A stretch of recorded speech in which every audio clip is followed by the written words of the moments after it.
We're now live. Very good. We will now resume our regular council meeting of the Township of Cabmonaghan on this Tuesday, September 7th. We do have a report from closed session. And I have a motion that council appoint Ina Daltrey to the Municipal Revitalization and Heritage Advisory Committee for the balance of the 2018 to 2022 term of council. Mover? Deputy Mayor Graham, seconder, Councillor Moore. Madam Clerk, recorded vote? Councillor Huntley. Yes. Mayor McFadden. Yes. Councillor Moore. Yes. Deputy Mayor Graham. Yes. And Councillor Belch. Yes. Motion is approved. Next up, we have item number 7, public meetings. I need a resolution to open the public meeting. Moved by Deputy Mayor Graham, seconded by Councillor Huntley. Madam Clerk, recorded vote? Mayor McFadden. Yes. Councillor Huntley. Yes. Councillor Belch. Yes. Deputy Mayor Graham. Yes. And Councillor Moore. Yes.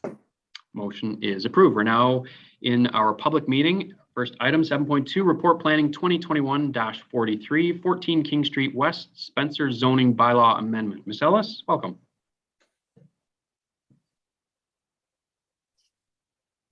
Good afternoon, Mayor McFadden, members of council, members of staff, and the public. Today's public meeting is about a property at 14 King Street West in Millbrook.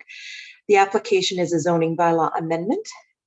This application is required to recognize and permit a 4th dwelling unit in an existing residential building. Patty, if you could scroll down to the key map so that everyone can see the location of the property. So the property is located in the greater downtown area of Millbrook. The subject lands are just about 0.113 hectares or 0.28 acres in size, with frontage of approximately 20.59 meters or just over 67 feet of frontage on King Street West. The property is currently developed with a heritage designated building and a detached garage. The property is serviced with piped municipal water and sanitary sewer services. Access to the parking area for the existing building is via a driveway located on the west side of the building. It is a one-way driveway and it leads directly to a parking area at the rear of the building, which based on my site visit can accommodate at least 5 vehicles outside of the detached building. The purpose of the zoning bylaw amendment before you today is to change the zoning on the subject property from the core mixed use 2 zone or the CMU 2 zone to the core mixed use 2 exception 2 zone. The exception zone will recognize and permit the existing building to be used as a multiple dwelling containing a maximum of 4 dwelling units and permit a minimum of 1 parking space per dwelling unit and 1 visitor parking space. The standard parking space requirement in Cabmonaghan today is 1.5 parking spaces per unit plus 1 visitor space. So the proposed parking will be a little bit less than what we normally require. All of the other standard provisions of the CMU 2 zone will apply. A draft bylaw was provided in the report to council for your consideration.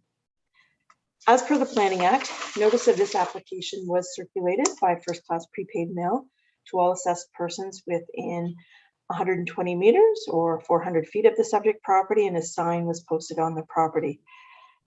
The notice does comply with the regulations under the Planning Act. As of the date of writing of the planning report, we had received verbal comments from one area resident expressing concern and objection to the application. As indicated in the planning report, those objections were based on the feeling that the change in adding another residential dwelling unit to this property was starting to change the character of the neighborhood from single detached dwellings to more of an apartment style or more mixed use type of neighborhood. They expressed concern with property values, noise, the amount of parking. Subsequent to that verbal conversation, we did receive those comments in writing. In addition, we've also received comments from 2 other property owners in the area, also expressing objections to the application. Those people are located at 12 King Street West and 22 Centre Street. The first comments were 19 Centre Street. As in with the first set of objections, the 3 written comments received talked about property values and the effect this will have on them. They talked about noise, they talked about parking, they talked about the effect of a precedent-setting decision here. They've talked about the potential for emergency services to gain access to the property. And they talked about the character and the transition of the neighborhood into more of a rooming house, boarding house style neighborhood versus a single detached dwelling type neighborhood. Having said all that, the application was also circulated to the required ministries and agencies and to all township management staff. The agencies and township staff have no objection to the proposed rezoning. The planning report outlines how this application meets the policies of both the township's official plan, the Peterborough County official plan, and how it satisfies the general planning direction of the growth plan for the Greater Golden Horseshoe and the provincial policy statement.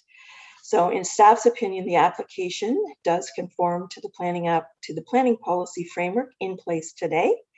However, we do recognize that there are concerns from area residents, and we take those concerns seriously. So in that effect, the recommendation before you today is that the draft bylaw be presented to council at a future date for consideration. And at that time, we can go through and try and address the comments we've heard today from members of the public.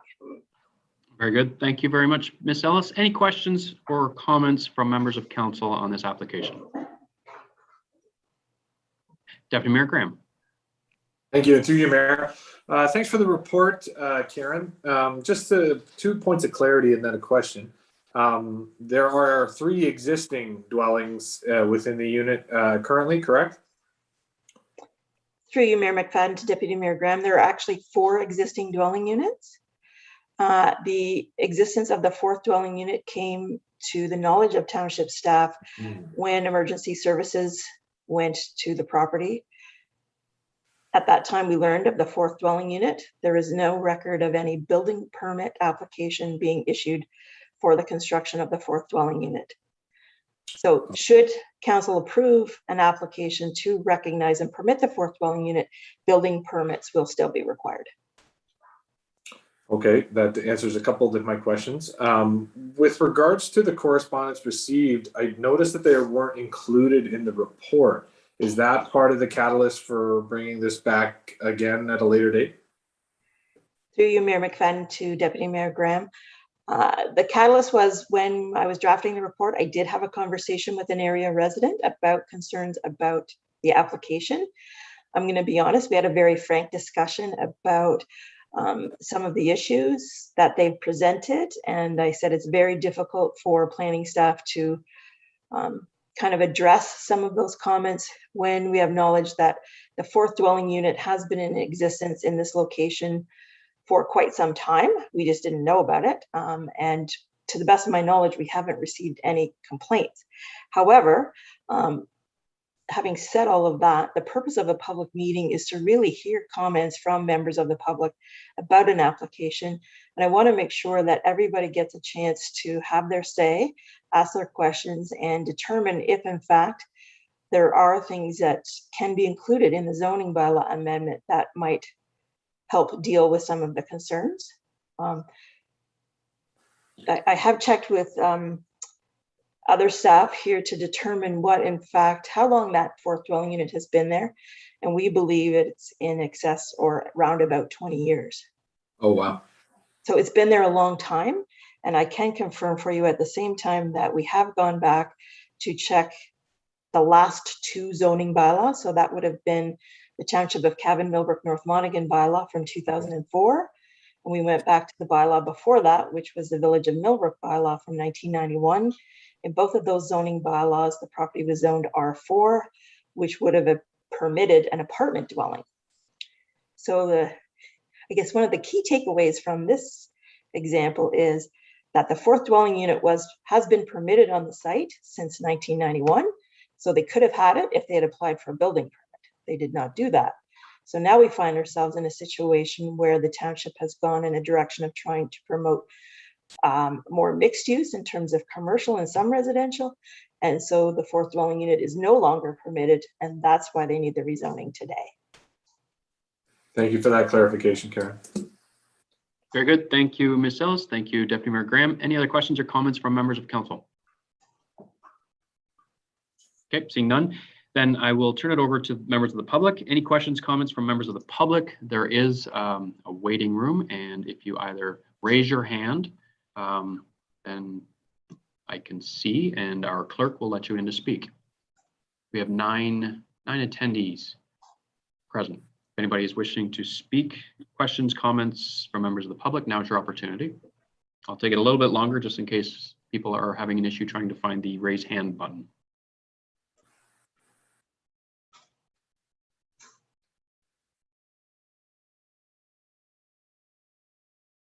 Okay, seeing none.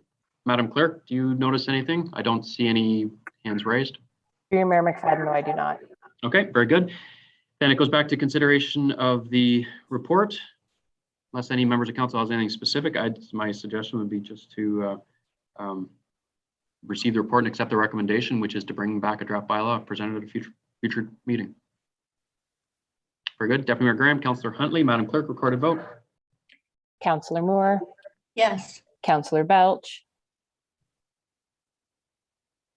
Oh, you're muted, Councillor Belch. Or maybe frozen. We might have to move along, Madam Clerk. Oh, there he is. He's back.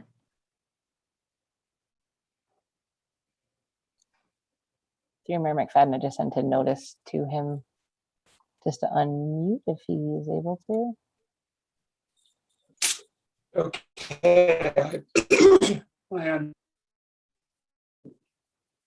Sorry, Councillor Belch, was that a yes or no?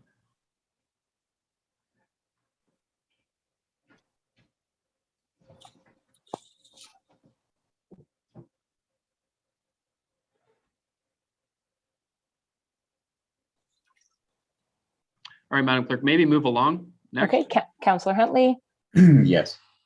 Mayor McFadden, Yes. Deputy Mayor Graham. Yes. Okay, motion is approved. Hopefully we can get Councillor Belch back online. Should I need be back. I'm unmuted. Perfect. Maybe shut off your camera if you're having bandwidth issues and maybe we can hear you.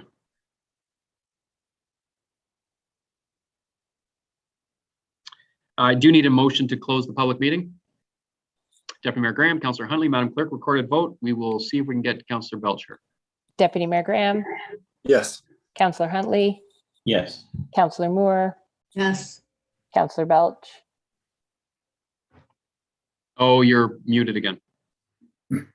Okay, now I'm yes. Now we got you. Okay, very good. and Mayor McFadden. Yes, motion is approved. We will now move into item 8, presentation. 8.1, Jean Cartier, Paradigm Transportation Solutions, Diane Adley, Stantec Consulting, and Peter Nielsen, Peterborough County, with regards to Peterborough County Transportation Master Plan update, off-road vehicle use on county roads. Welcome, Jean, Diana, and Peter, as you're being introduced into the meeting. Thank you, Mayor McFadden. I'll be making the presentation today on behalf of the team.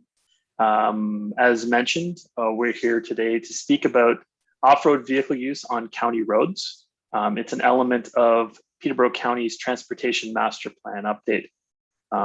So maybe next slide, please. So what we're intending to do with our presentation today is to update council on the progress of the study. It's been underway for a little bit now, and we thought it would be worthwhile to advise council on where things stand and start to provide some further information about how the study is moving forward. We also wanted to summarize the county's decision-making process to provide you an overview of how county council will be coming to a decision on the use of off-road vehicles on county roadways. Review with you the potential approaches for addressing off-road vehicle use on county roads, and just briefly outline our next steps in the process, including our engagement activities. Next slide, please. So just as a brief review, just to sort of establish a framework for our discussion today. In terms of off-road vehicle use on Ontario roads, it is the Highway Traffic Act that regulates its use. And there's a specific regulation under the Highway Traffic Act, 31603, which sets out the rules and regulations with regards to operating off-road vehicles on public roads in the province. This regulation works in conjunction with a broader Off-Road Vehicles Act, which deals with overarching off-road vehicle use, whether that be on public or private property. And it sets out things such as safety regulations, vehicle dimensions, and other aspects of off-road vehicle use that are relevant to ensuring its safe and efficient operation in the province. However, on January 1st, the province changed the regulation and the provisions in the Highway Traffic Act with regards to the use of off-road vehicles on public roads. And prior to January of this year, a municipality had to pass a bylaw to enable the use of off-road vehicles on public roads. But as of January, the province reversed that. And basically now off-road vehicles are allowed on all township roads unless the municipality has passed a bylaw to restrict or prohibit their access to some or all roads and to implement any specific regulations or route regarding their use. But it's important to note that the change in the regulation didn't affect the county roads because the regulation changes were set for a specific category of municipalities. And the county didn't fall into that category being a upper tier, larger municipality. It was primarily lower tier municipalities with what would have been called a township prior to the changing of the Municipal Act in 2001. So the existing regime on county roads still remains in effect today.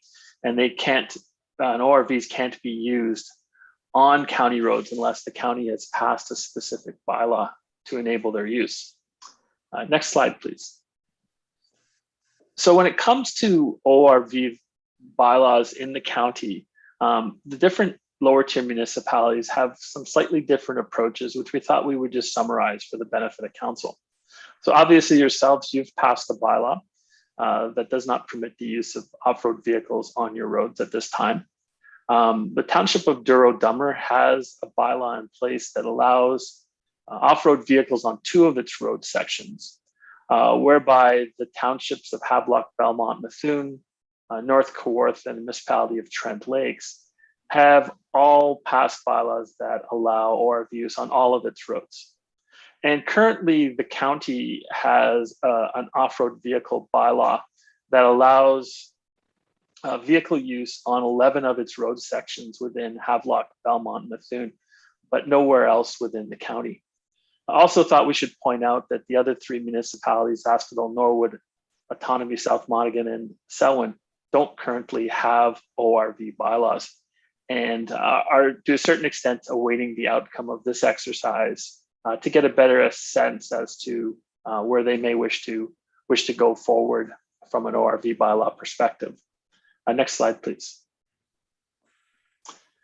So just a brief summary of our engagement to date with the study.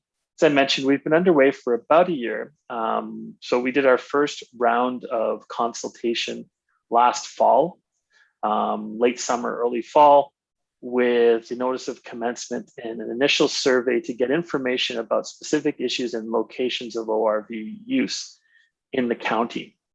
We then issued a follow-up survey to interested parties to find out more information about specific existing or desirable routes for ORV use, just to get a better sense as to the current lay of the land, as you might say. So we reached out to a variety of different parties and participants, including municipal staff of the lower tier municipalities, to get input at an early stage in the process. The Transportation Master Plan Steering Committee at its meeting in April also heard deputations from a group of interested parties, both those in for and those that may not be as supportive, of ORV use on county roads. It provided a good opportunity for the steering committee to hear more from different parties about ORVs, and provided a good basis for us to move forward. We've also held meetings with the lower tier municipal staff at the end of June, as well as with Hiawatha and Curve Lake First Nations to get their input into the ORV use on county roads. Next slide, please. So in terms of I've just provided here a summary of the feedback we've received to date, and I'm not going to read all of the points, but suffice to say, it's an issue where there's a lot of strongly held opinions on both sides, whether people view ORV use beneficial or have their concerns. There are a lot of different viewpoints, and I think that's what makes this issue a little bit more challenging to be able to move forward with, because there obviously are a lot of viewpoints that can be conflicting. So as a result of that, next slide, please. County Council adopted a decision-making process that was presented to them at the beginning of June to basically set forward a process, a 6-stage process, whereby the use of off-road vehicles on county roads would be addressed in sort of the systematic manner. So we're currently, as the slide shows, in the midst of stage 4, which is the process of consulting with the lower tier municipalities, First Nations, and the public.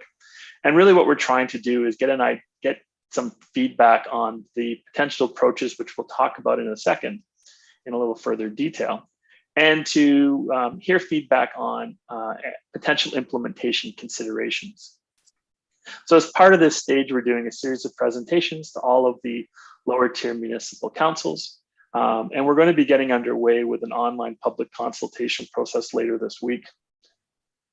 Once we're through this consultation stage towards sort of the beginning of October, we'll be looking at developing and documenting the preferred approach and implementation strategy for moving forward with ORV use on county roads, whether that be for, against, or some sort of combination thereof, and bringing that to the Transportation Master Plan Steering Committee, which will then make a recommendation forward to County Council, which will then consider the matter and come up with an adopted, approved strategy, which would then be implemented by the county and all of the various parties that have a role in ORV use. Next slide, please. So as I mentioned, we've looked at a series of different approaches for dealing with ORV use on county roads. And we've sort of narrowed it down to these sort of 3 simplistic, for lack of a better expression, alternatives, whereby there's sort of one extreme is that you would allow ORV use on all county roads. There's the other extreme where you would not allow ORV use on any county roads. And then there's something sort of in the middle, whereby ORV use is allowed on select county roads that would be determined based on a series of criteria, and would in essence form a network of ORV routes that could then be communicated to the users and the user community, and hopefully bring some better information available to users. Now, our assessment of the alternatives is going to be based on a series of considerations. First and foremost, there's the legislation and the regulations, which dictate what you can and can't do with respect to allowing and prohibiting ORVs on public roadways. We'll look at potential benefits which have been raised through the process. We'll look at the potential disbenefits or the negative outcomes of allowing ORV use on county roads.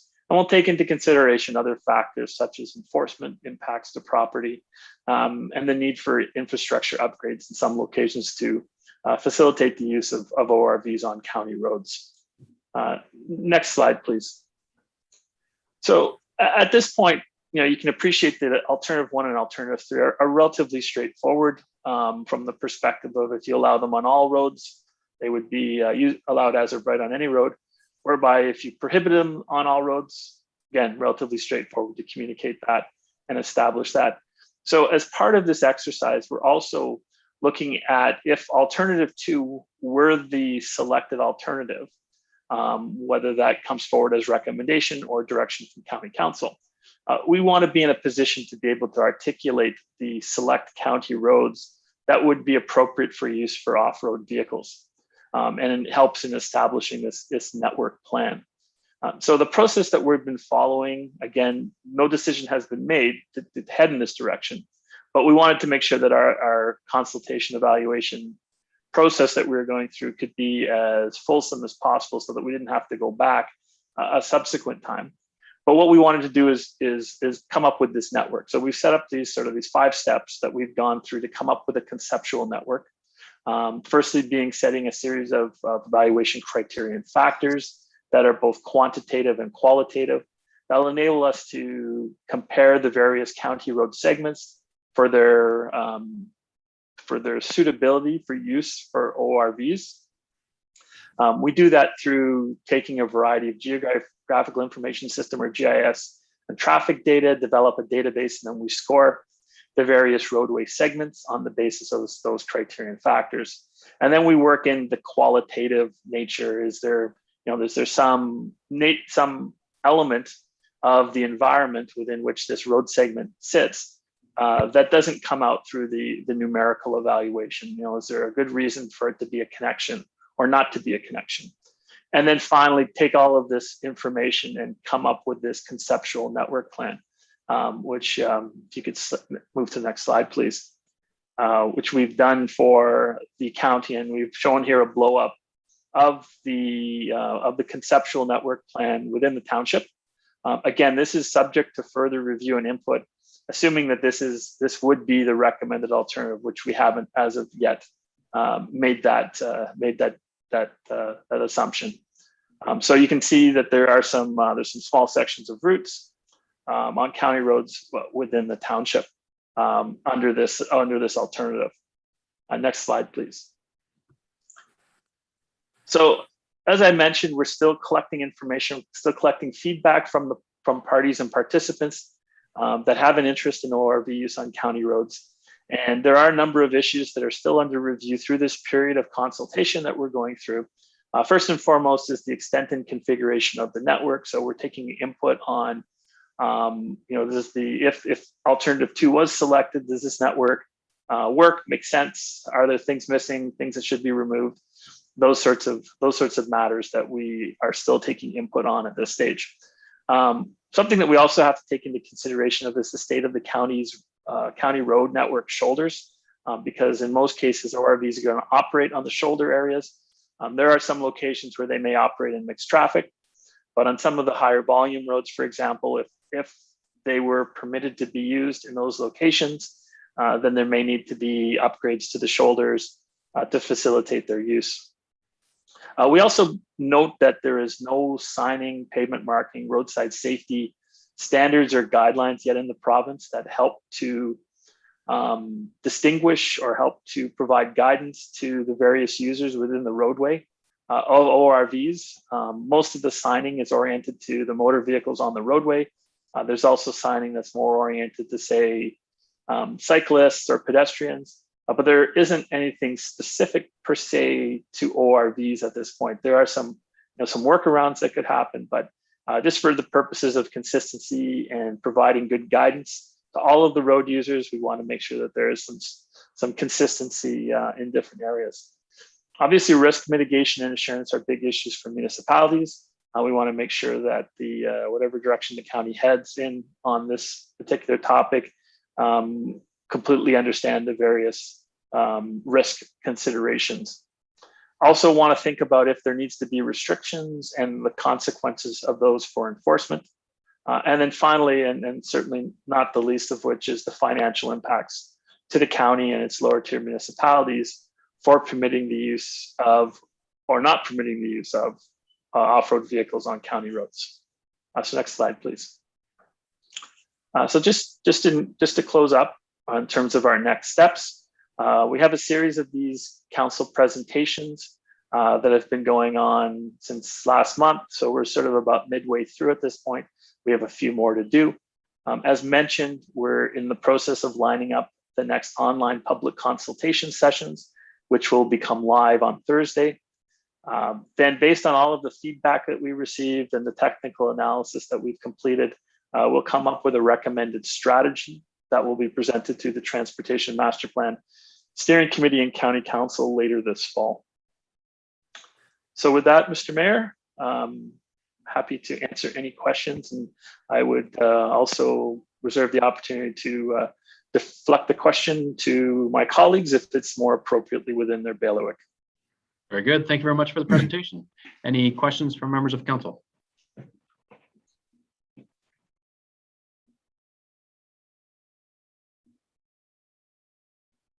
Councillor Belch, I can't tell whether that's a yes or you're on mute. You're on mute. I didn't hear that.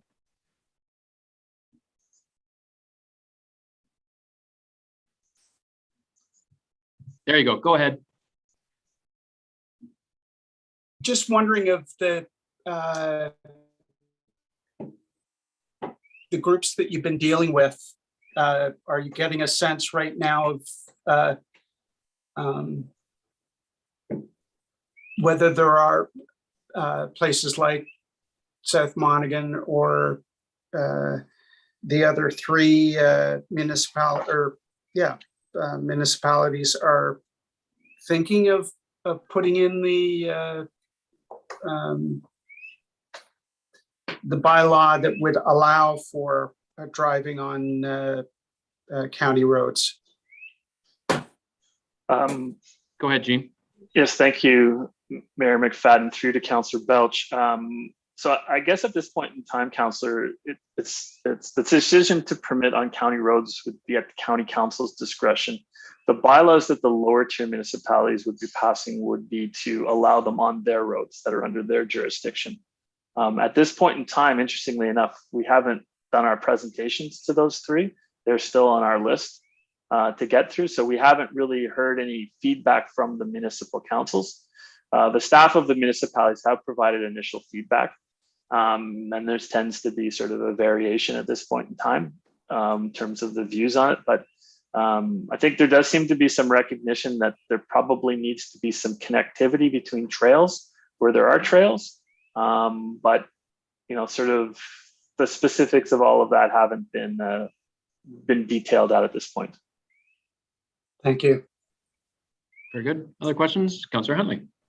Through you, Chair. I'm curious about the proposed ORV network on the county roads that like the purple lines on the map that you had there. Like, are they coming from some sort of feedback, or are they arbitrary? Like, where is it coming from? Yeah, through Mayor McFadden to Councillor Huntley. That's a good question, Councillor. For the purposes of brevity, we tried to limit the amount of information we brought forward today, but in the public information session that's going to be posted, we explained that in greater detail.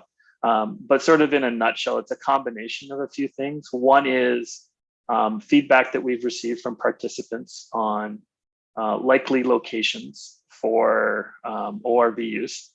It's also based on analysis that we've completed based on a series of quantitative factors. So things like traffic volumes, vehicle speeds, presence of a shoulder, posted speed limits, things of that nature have factored into establishing a basis for whether there's roads that are in or out based on their technical characteristics.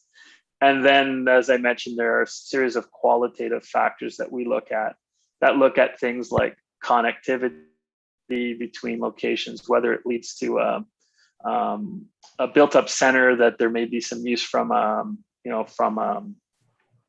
being able to access services like fuel, things of that nature, as well as there being, sort of connections between routes is another example of where we came up with the purple lines. Okay. Very good. Other questions from members of council? I've got questions similar in line with Councillor Huntley's. The last map that I saw, and I am a member of the Transportation Master Plan Committee, so I know it was presented there, had more lines on county roads. And I understand what you just said with regards to evaluations, et cetera. But I'm curious because what's left of Cavan Monaghan, there's just a small section of County Road 10 south of Millbrook, and there's a small section of County Road 21.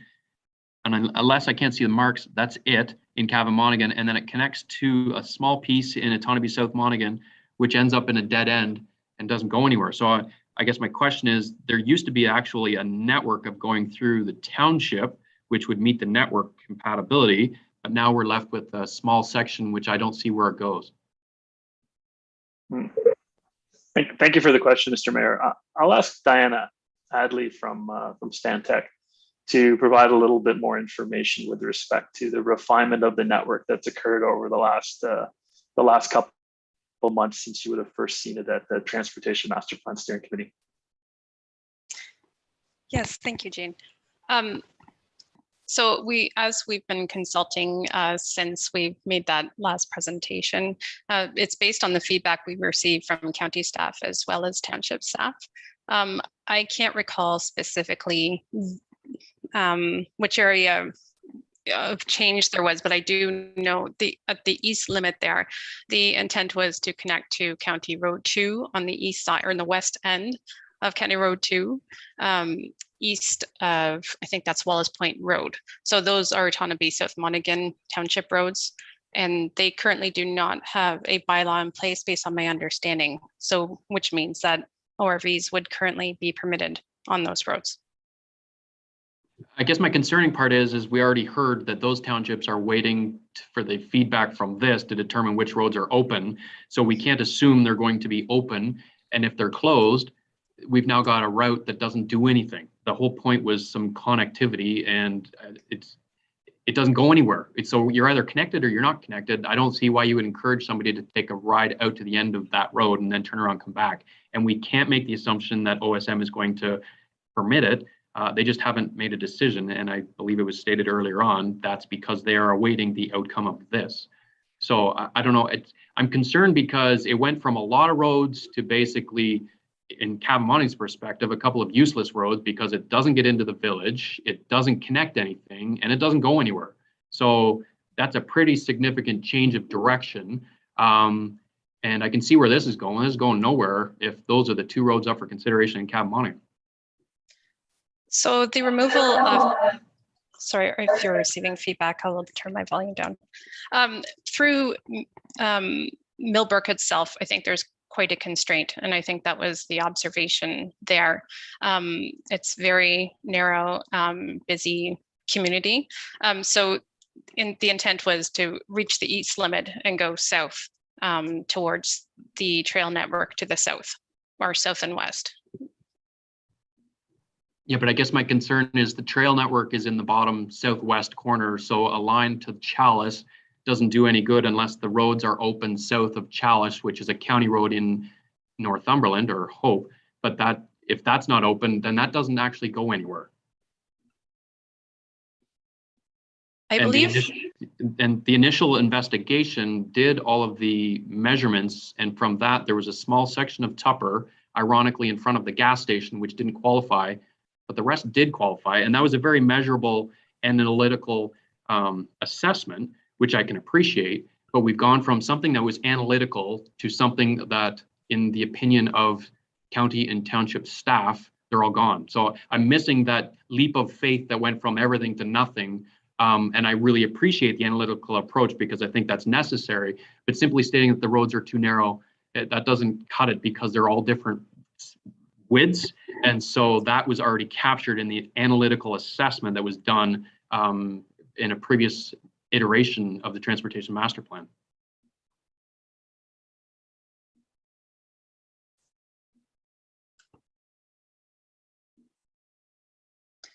Thank you, Mr. Mayor. We'll take those comments into consideration.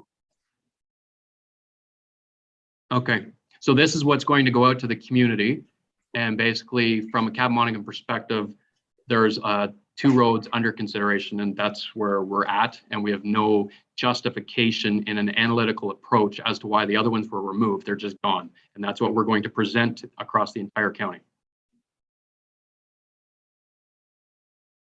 Yes, Mr. Ward, that's currently what is being presented at the Public Information Center. There are also qualitative considerations. I know there are some sensitive land uses, such as a daycare, I believe at least one church, a funeral home, that would be passed through the downtown. So turning on County Road South or County Road 10 to the south would avoid those sensitive features. Okay, and the purple line that goes right through Keene doesn't go past a school and doesn't go past a church?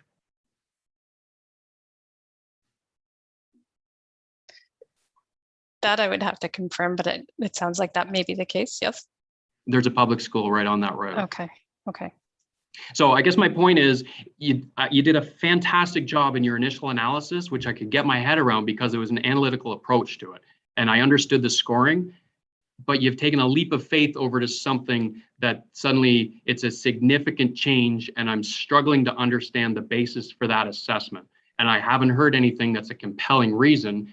And so I'm really disappointed that now this is where we're at after all of the considerable amount of discussion that we've had on this topic, that I am not being provided with an analytical approach or definition as to the inclusion or exclusion of a lot of roads that just suddenly disappeared.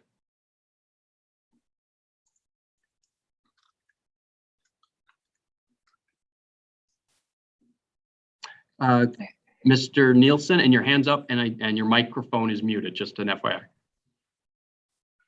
Thank you, Mr. Mayor. Through the chair, we appreciate receiving those types of comments. It is an iterative process following the public consultation, and we've heard your concerns about the presentation today. We will go back and revisit the decision-making process that resulted in the removal of some of the roads, and we can provide further information back to council on this. Very good. And I would appreciate it if you go back to that iteration, you take a look at all of the roads that were there. If you go through each of the sections that were specifically removed and analytically where they were deficient versus the ones that you've included across the entire county network that were included. Because again, if you go back to the factual analytical approach, you got me. If it's an arbitrary, then that's where it's loose, because this is a very contentious topic. So the more factually analytical approach that we can do, the better. If we're getting into sides on what people prefer and they don't prefer, that this isn't going to work, it's already contentious enough issue. So I would appreciate that very much. So is that something that you'll be bringing back to this council for further discussion, or how would you bring that information back? Through the chair, I believe it'd be appropriate to start back with the Transportation Master Plan Committee. We have an upcoming meeting, and we can discuss some of the details, the specifics related to the removals, and develop an approach. But I would expect to come back to Township Council because of the extent of the concerns raised. With respect to the dead ends, I believe it was essentially assumed that there would be continuity provided over the township roads. So, for example, between County Road 21 and County Road 2, there would be township roads that would be necessary to allow ORVs to access over, so that the network could be continued. So what's on screen is solely the proposed county roads. Very good. So I guess it would help, because earlier in the slide you said that it was specifically that the township was waiting upon this for determination. But if this is what's being proposed specifically for routes, you really should get some sort of a committal from the underlying township that you're making this depend on. Otherwise, they come back and say our roads are closed. Now we're back to square one again. We've got a dead end on a county road that doesn't work. So I think there's a lot of moving parts. It's not an easy topic. It's very contentious. I can appreciate all the hard work you've done, and I'm sure you can appreciate all the emails, phone calls, and everything else that we've received on this topic for the better part of 3 years of our term of council. So I don't mean to sound harsh, but it is a very difficult topic. and you were off to an absolutely incredible start. I love the analytical approach because that was measurable. So anyways, I think we're on the right path. I look forward to the further discussion in the Transportation Master Plan meeting. And we have a question from Councillor Huntley. Thank you. Through you, Chair. Based on the route that is actually in purple through Cavan-Monaghan right now, I'm curious on how you propose ATVs or ORVs get through a roundabout with a provincial highway. Like, I see that as kind of a little bit of a different way of handling it. Yeah, actually, Peter, go ahead. Thank you, Gene. Yeah, through the chair. I think whatever type of vehicle is going through the roundabout, it's always a challenge. There are new features to the Ontario environment. So we can only advise ORV operators, cyclists, motorists follow the signage and yield to traffic inside the roundabout. So we would expect ORV riders to comply with the Highway Traffic Act. Good point, Councillor Huntley. Any other questions from members of council? The one I did have was, we keep referring back to the enforcement, and I think the enforcement works both ways. Is there in-depth conversations with the police? Because there is huge implications either way, whether it's enforcing bylaws or whether it's enforcement under the Highway Traffic Act because they are permitted. What enforcement are they doing? How much is that going to cost?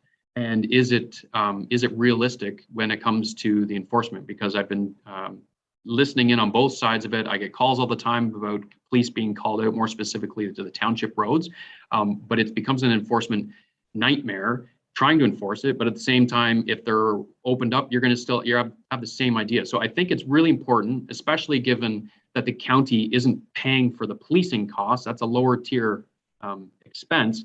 I'd really like a lot of input from the police relative on both sides of that decision.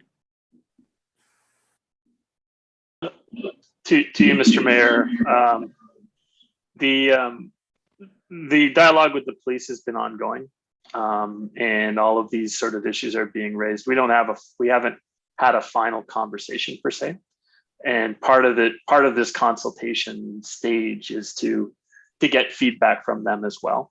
So we're sort of collecting some of the input that we're hearing, and then we're going to have, we've had some dialogue already. We'll go back to them with further dialogue. And as I think, as you pointed out quite rightly, it's not the county's responsibility per se for policing, for the paying for it at least. So, we are sensitive to that fact as we move forward. And that's part of the reason why obviously we're engaging with the municipalities, is so that we can get your viewpoint on that particular aspect as well. Very good. I think it's, again, if you can get it back to a qualitative analysis of that as it relates back to costs, that's what taxpayers always want to know. Simply closing all the roads doesn't mean there's no policing costs. Now you've got policing costs because you've got to enforce not being on the roads, but opening them up doesn't release it either, because now you're enforcing more vehicles under the Highway Traffic Act. So I think it's very important. You've got the city police that you need to be engaged, as well as the OPP, because we're policed by the city, and also the understanding of their ability to enforce it. So I think it's a very complex topic. I would like to see a lot of thought put into that, because at the end of the day, we're either enforcing a bylaw or we're going to be responsible for the Highway Traffic Act, one or the other. And I think there's a lot of implications and costing that goes with it, so that we can set expectations. If our roads are completely closed and the expectations they're not on our roads, what's the implication of how much policing is going to be required and the cost thereof? So it's, I'm looking forward to that measure coming back for sure, because that's certainly part of it. At the end of the day, everybody wants to see the dollars and cents. Deputy Mayor Graham, I saw your hand. Yeah, I agree. I think it would be helpful for everyone, especially those municipalities in the county that are contemplating how they're going to proceed, to have a bit of transparency from the consultant. I think that was a bit of the expectation around the table from this, that there would be transparency about considering the implications locally from this. So I hope that will be a deliverable, I would assume, at the county in that discussion, because it needs to inform that decision. My only other comment was with regards to the route being proposed. I mean, to me, it makes literally no sense whatsoever to suggest that you could enforce a hard left turn up County Road 10 to the south and not expect or provide any accommodation for parking or, any sort of, suggestion that vehicles won't just continue on into the village is a huge oversight, naive at best. So I really don't understand what the thought process is there to bring them right to the precipice of potentially food, fuel, or anything else that they might want to acquire over the kilometers that they're traveling, but then not allow them to do so and expect that they won't. Like, that's creating a huge issue for the village of Millbrook residents and the township and our policing services with the city of Peterborough. So, like, it's just, I don't understand the rationale before it, because even when you go south on County Road 10, it doesn't get you any closer to any of those sorts of corollary services that you need from going that far. So, I don't understand the justification for the roads that are, let alone the roads that aren't, because it certainly seems like a bit of an undercooked proposal at best from an actual political consideration. So that's my comment, and I'll leave it there. Thank you, Deputy Mayor. Any other questions, comments from other members of council?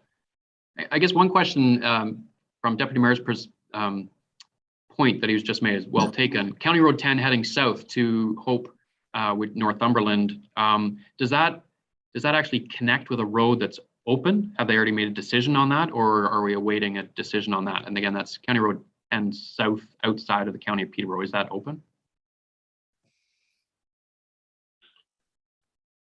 To you, Mr. Mayor, our understanding is that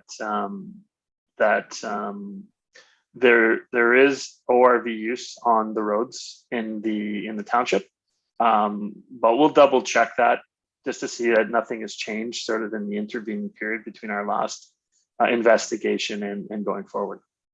Very good, excellent. And again, to Deputy Mayor Graham's point, to take them into the village at that intersection, and if that is going to be an approved route, and to his point, not permit them to get gas, which doesn't go by a daycare, it doesn't go by a church, which is just around the corner, would be defeating the whole purpose of the economic that's being discussed as one of the benefits.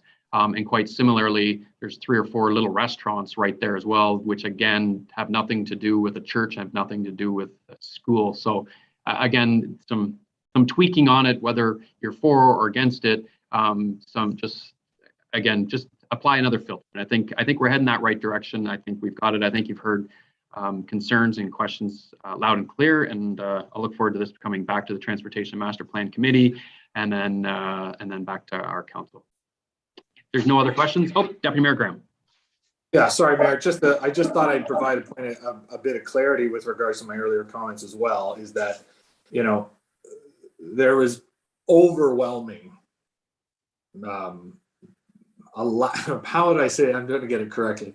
There was an overwhelming abundance of not supportive feedback for furthering the allowance from residents exclusively in the village of Millbrook, which kind of informed our process for consideration of the bylaws as we presented them as well.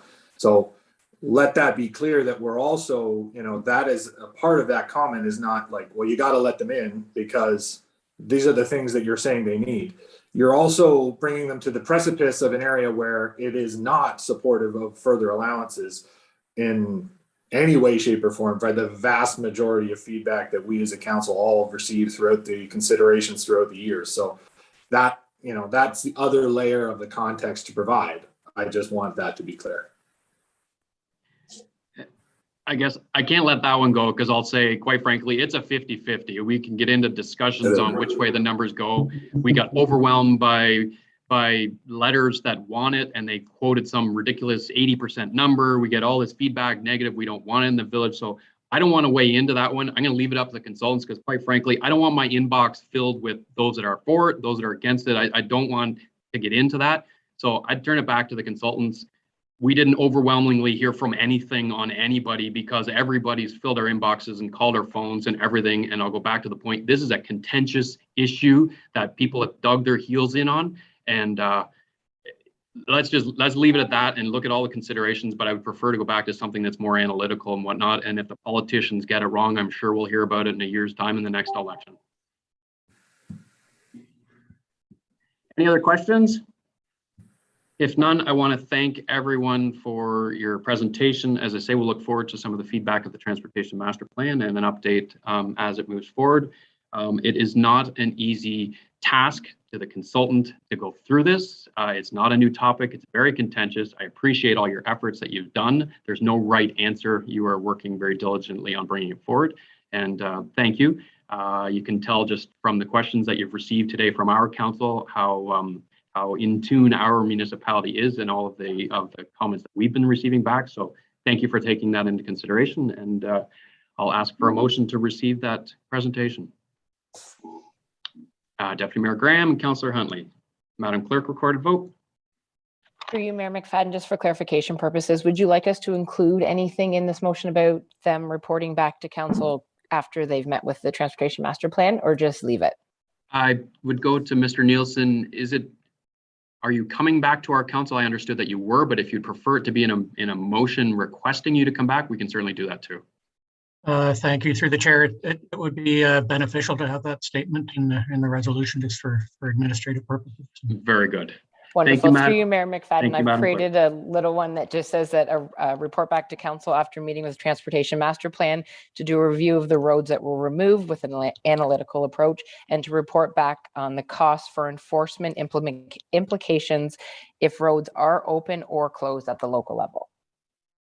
Yeah, I wouldn't, the first part where you stated a reasoning why they were removed, I would hope it would be more of an open discussion as to bringing back an updated network. The updated network might very well be this, but I would also like there to be discussion on the roads themselves as part of that Transportation Master Plan. So I don't want to say just a discussion on that. It would be a discussion of the network as well as the policing costs as you stated, I think would be a more broad. Wonderful. Then if the mover and second are okay with that, we can go forward with the recorded vote. Well, Councillor Huntley? Through you, Chair, I guess I'd like to get some clarification on that motion, because the whole roads removed thing, I don't know what roads were there that were removed in the first place. I think only you were privy to that knowledge. So I think, just having a qualitative explanation for the selected roads or what the criteria is or something to that effect would make more sense. Because I don't know what was there or not there. I guess from the Transportation Master Plan position, the qualitative analysis was done and a whole bunch of roads were on. In fact, there was very small stretches that weren't included. So I don't know how you're going to do an analytical removal of all those other ones. As we heard, it had to do with the width of a road and churches and daycares. But again, that stuff doesn't add up, because there's a lot of roads that were removed that don't have churches and don't have schools and are just the same width. And we have churches on other stretches of Keene. So I'm looking for an analysis of our network that makes sense. What we've got before us today is a route to a dead end. That doesn't make any sense either. So I don't want to restrict it just to those two roads and say, why did we come to this? Because that doesn't make any sense. No, so through you, Chair, with all due respect, I think analysis of what was chosen and selected and how makes the perfect sense. But again, like, you're the only person who has any knowledge of what roads were previously on that master plan. So just a proper explanation of why the roads that are there. Really, what is that analysis? And unless I missed something, I don't know why they all got dropped. I guess that's my concern. But from our perspective, we don't know what got dropped. We never saw it.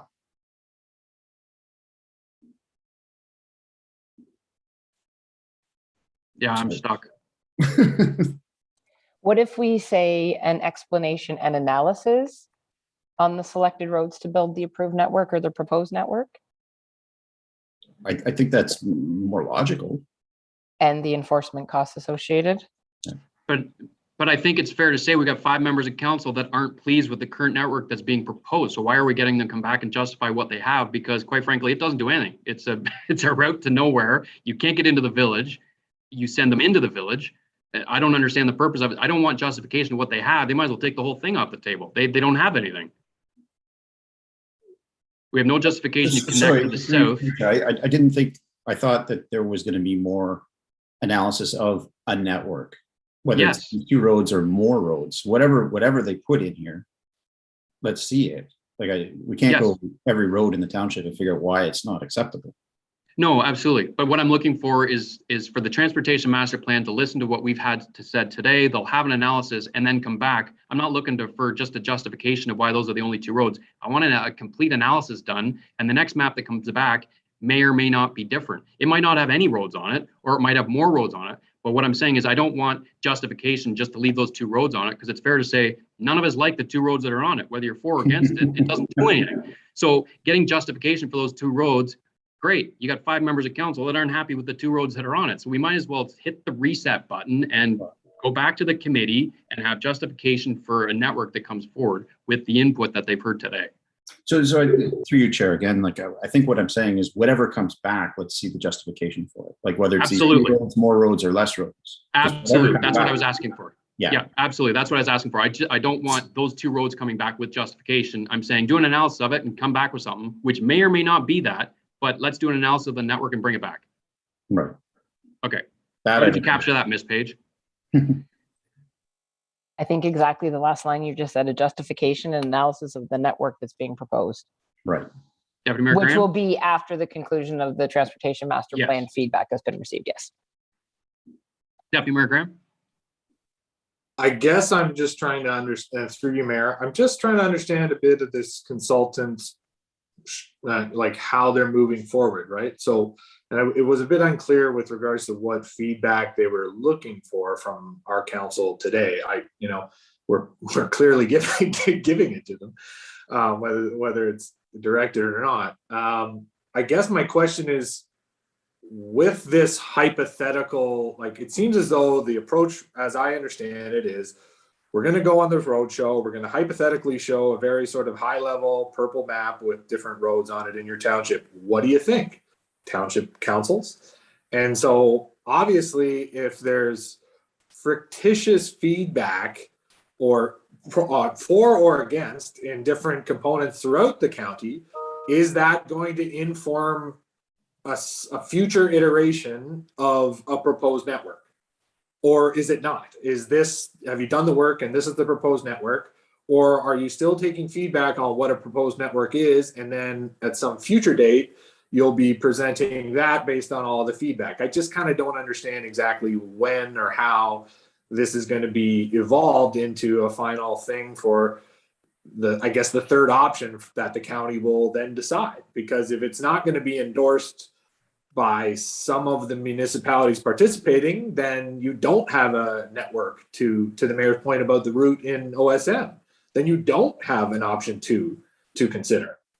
So I guess we're kind of taking it out of the township's hands. But if the township's not, if you're not looking for that sort of feedback, or you're not going to get that sort of endorsement on a secondary option, how can you present a second option, or a third option, I mean, of the 3 at the county at the summation of the feedback? Yeah, and I agree, because I think we need to have those follow-up conversations with the neighboring municipalities, and they've indicated they will do that to confirm, because if there's no connectivity, then we don't want to put them there. If there is connectivity on some sides of the municipality, then we want to look at that. We want to look at what is it overall we're trying to achieve. Is there an economic driver that's pushing some of this? If there is, then we can't just skip the village, and we can't skip the trails in the southwest corner. If there's not, then that's fine. If we're trying to accomplish something else, I'm just not clear from the network that was proposed. I don't know what we're trying to accomplish.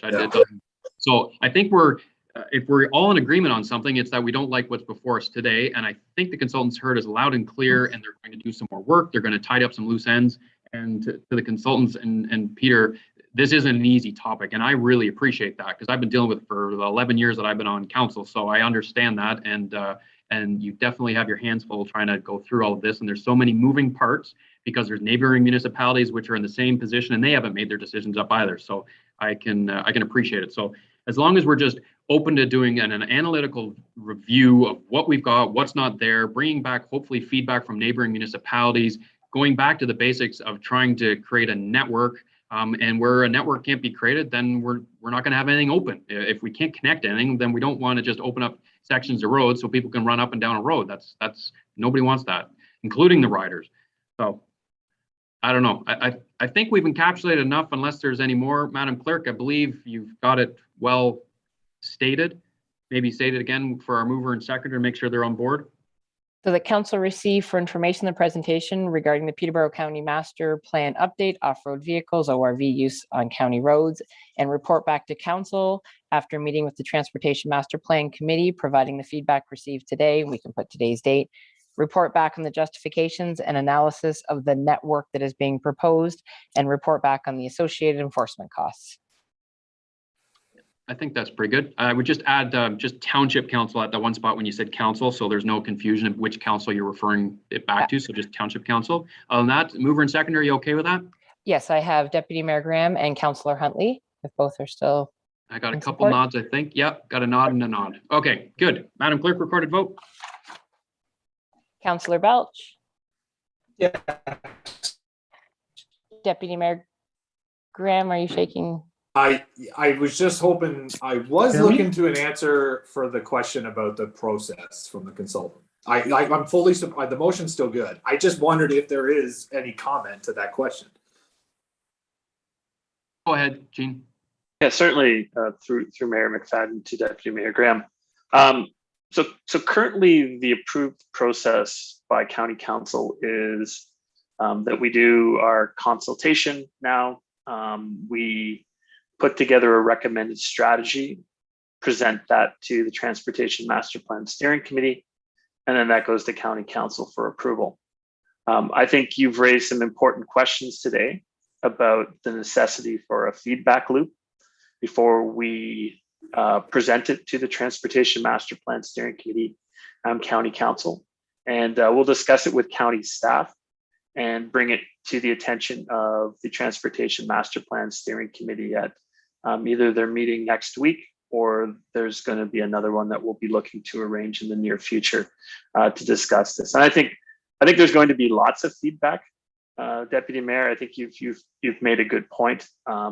It's all over the map. I think as we all appreciate it in terms of the different municipalities are in different places on this. So yeah, there probably needs to be a feedback loop somewhere, and whether that's after we present a recommendation to County Council and then it goes back to the area municipalities for comment, or whether it happens before it goes to County Council, we'll discuss that with county staff and bring a recommendation to the Transportation Master Plan Steering Committee. Very good. Sorry to interrupt the vote, Mayor. No problem. And how are you voting? Yes. Yes, okay. Mayor McFadden, Yes, Councillor Moore, Yes. and Councillor Huntley. Yes. motion is approved. And just one final question, and I apologize, I just thought of it. But when it comes to establishing items, or whether it's a business or a church or a school that things can go by, I think we need to ensure that we're applying some common sense to the rationale. And so I'm a little concerned that running an ATV past a daycare would be an issue, but I didn't hear anything about a school. I'd be more concerned about like primary grade students running out in the street, and I understand that. But a daycare, they're all locked up in the backyard. Like you don't let your kids run in the front yard in front of a daycare unless it's the noise or the fumes or something. I don't follow it, but like a primary school. So we just have to be very cautious of what we're using as the triggers to permit it or prevent it. Because again, this is a really contentious topic, and this decision and everything that we've used to put into our final decision is absolutely going to be scrutinized. So maybe if we can just apply that at the end of the day, a common sense lens when we're going through what can and can't take place. Absolutely, All right. Mr. Mayor. Thank you. Thank you very much, everyone. Okay, on to our next topic. Even more exciting, our audited financial statements. Item 8.2, Veronica and Joanna 2020 financial statements and audit. Welcome, ladies.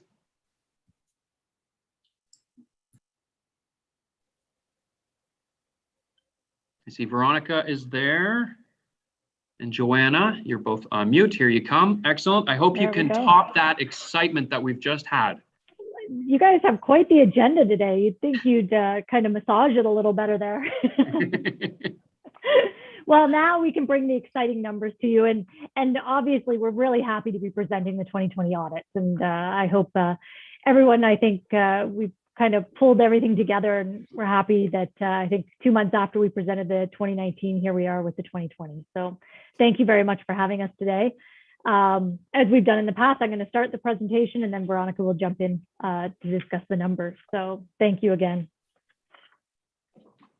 The first slide talks about the auditor's report. So we haven't given you the whole auditor's report here. It is 2 pages. It is included in your package.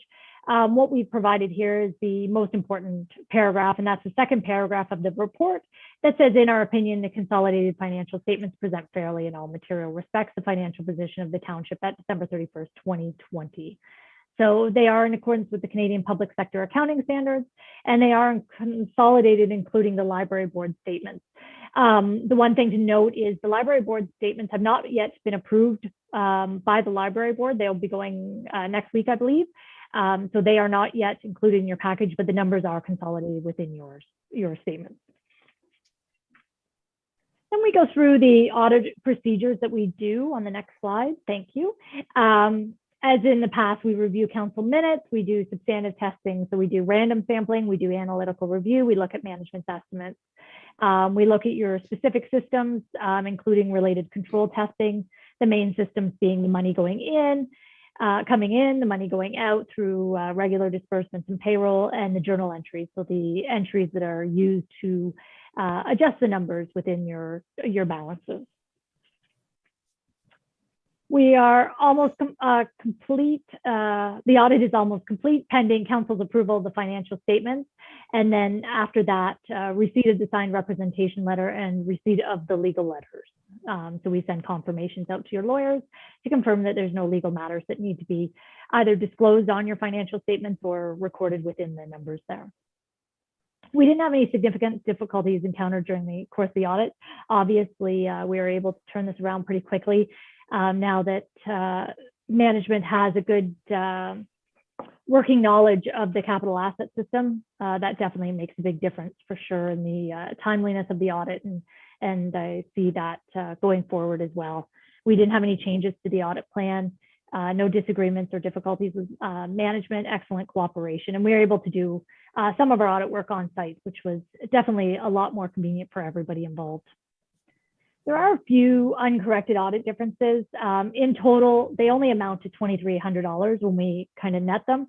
And they relate to balances that just from prior year balances that should have been recorded in the prior year statements or that will be recorded instead in the future periods.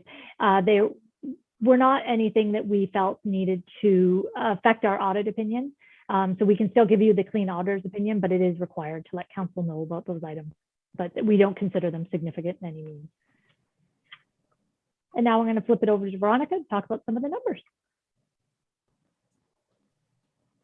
Thank you. So the chart that you see in front of you here is, I guess, just to kind of explain what the next few slides are going to look like. You're going to see a 5-year history. Of course, we're talking about 2020, which is the column on the left.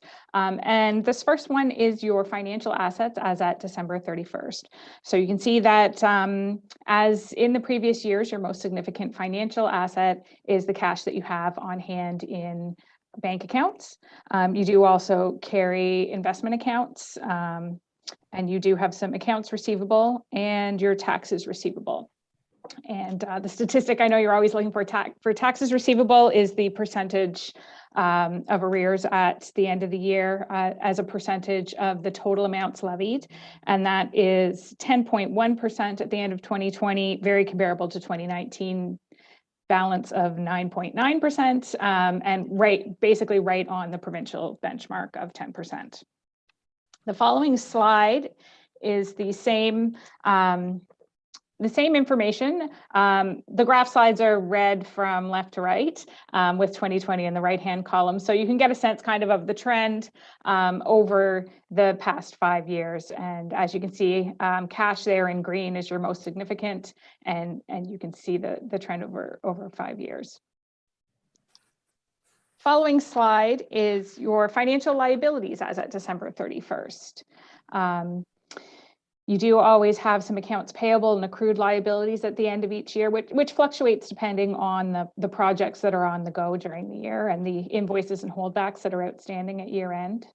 Your deferred revenue in obligatory reserve funds, that's mainly your development charge balances at the end of the year. About 2.8 million of the 3.2 is development charges.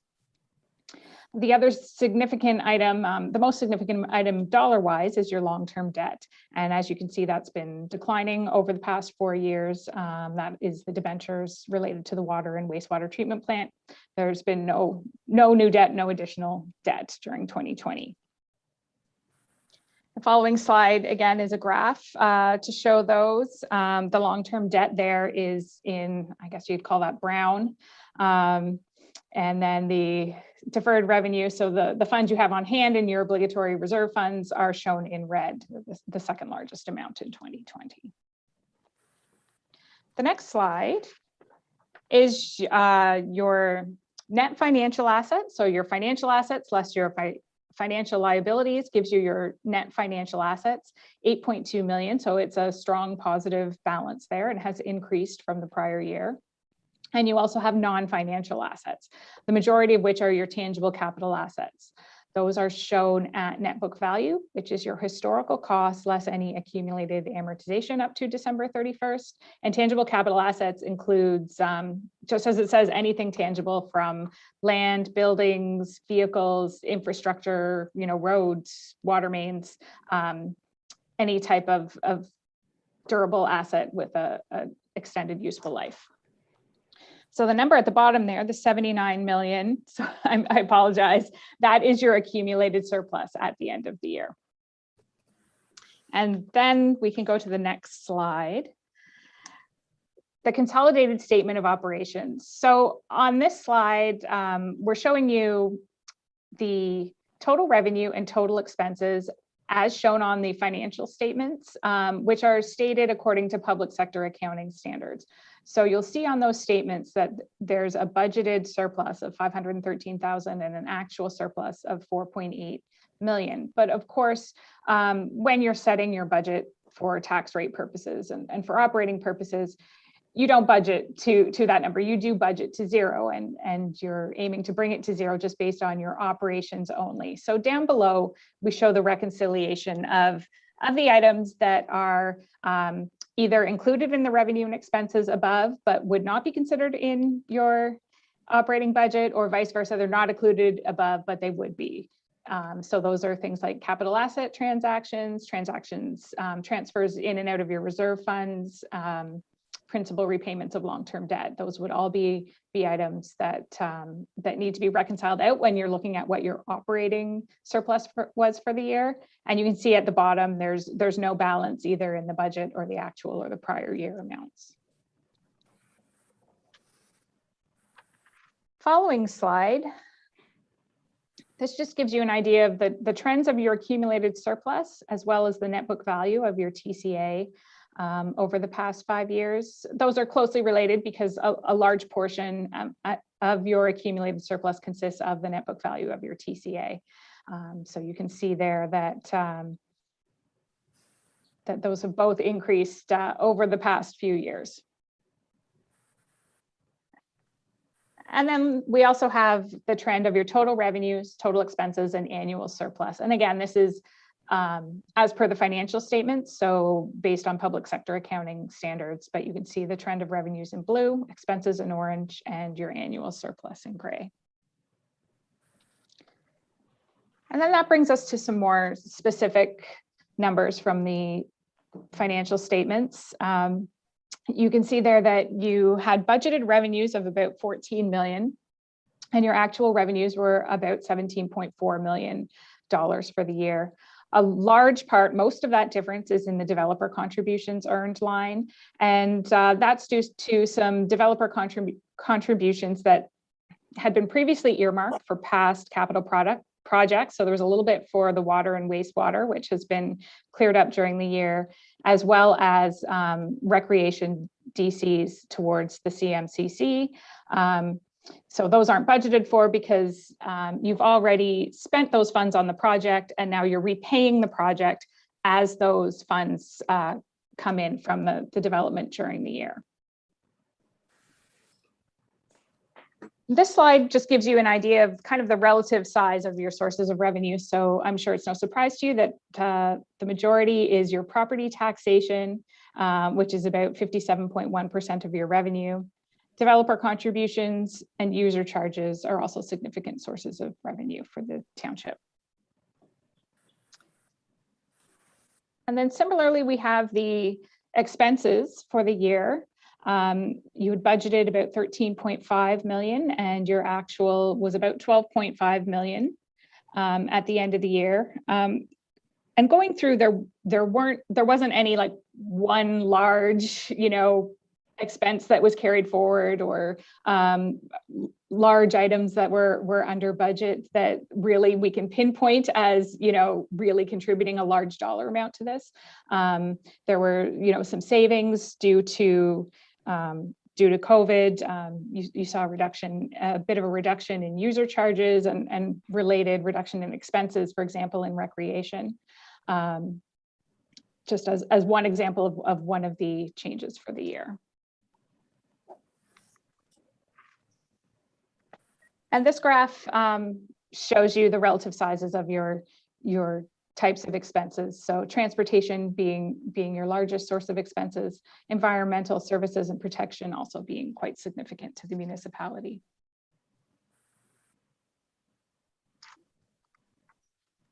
And then we do have the same 12.5 million in expenses broken down this time by object or by type of expense. So you can see the makeup for salaries, interest, materials, etc. And there is also a graph for this one on the next slide. And there you can see that salaries and benefits make up about 31% of your expenses, contracted services, 24%, materials, 18.5% of your total expenses.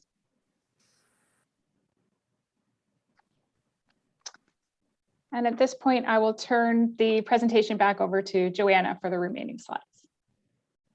Thanks, Veronica. So as Veronica mentioned, you have about $79.3 million in accumulated surplus.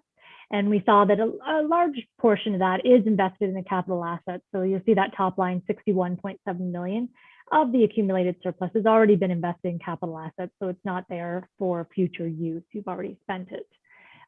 Also out of that, we do deduct the amount that's employee future liabilities. That's because you're going to fund those liabilities as you have to pay them. So that's deducted from any surplus or deficits you have. And the same with the unfunded landfill post-closure liability as well. The Millbrook BIA does have a accumulated surplus. It's just under $40,000. And then the rest of the accumulated surplus, $18.3 million, is set aside for future use in your reserves and your reserve funds. So your working funds in the past have been added to as any unspent funds for projects during the year get put into the working funds, or what we've classed there as working funds.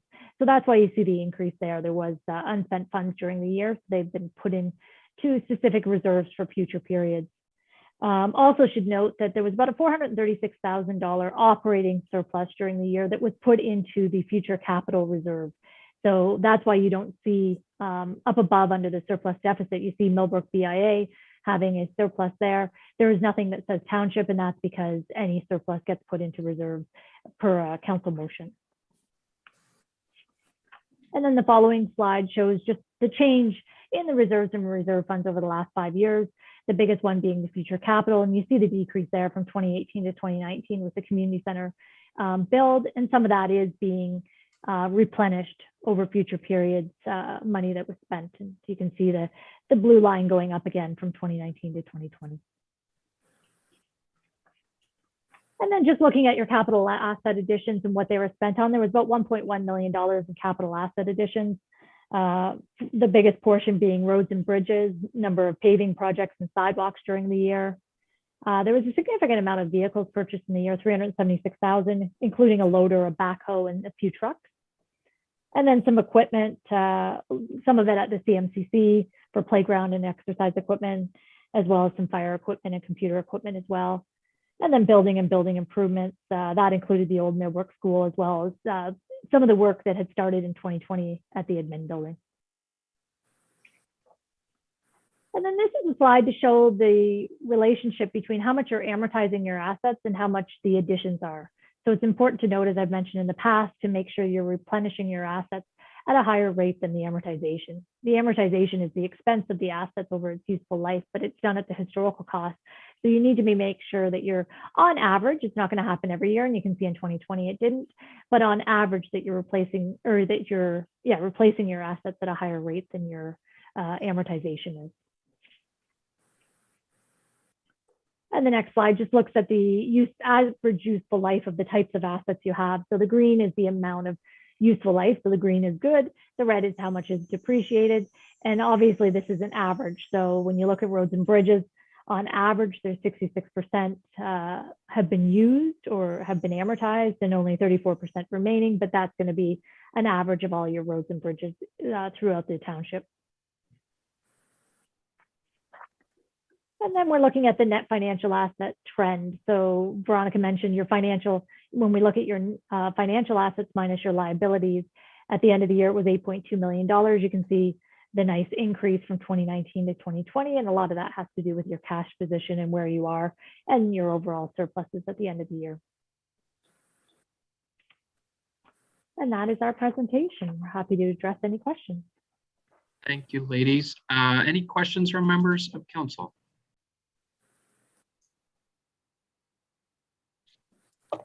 Seeing none. Okay, I've got a couple of questions, and I might need the assistance of Ms. Pope too.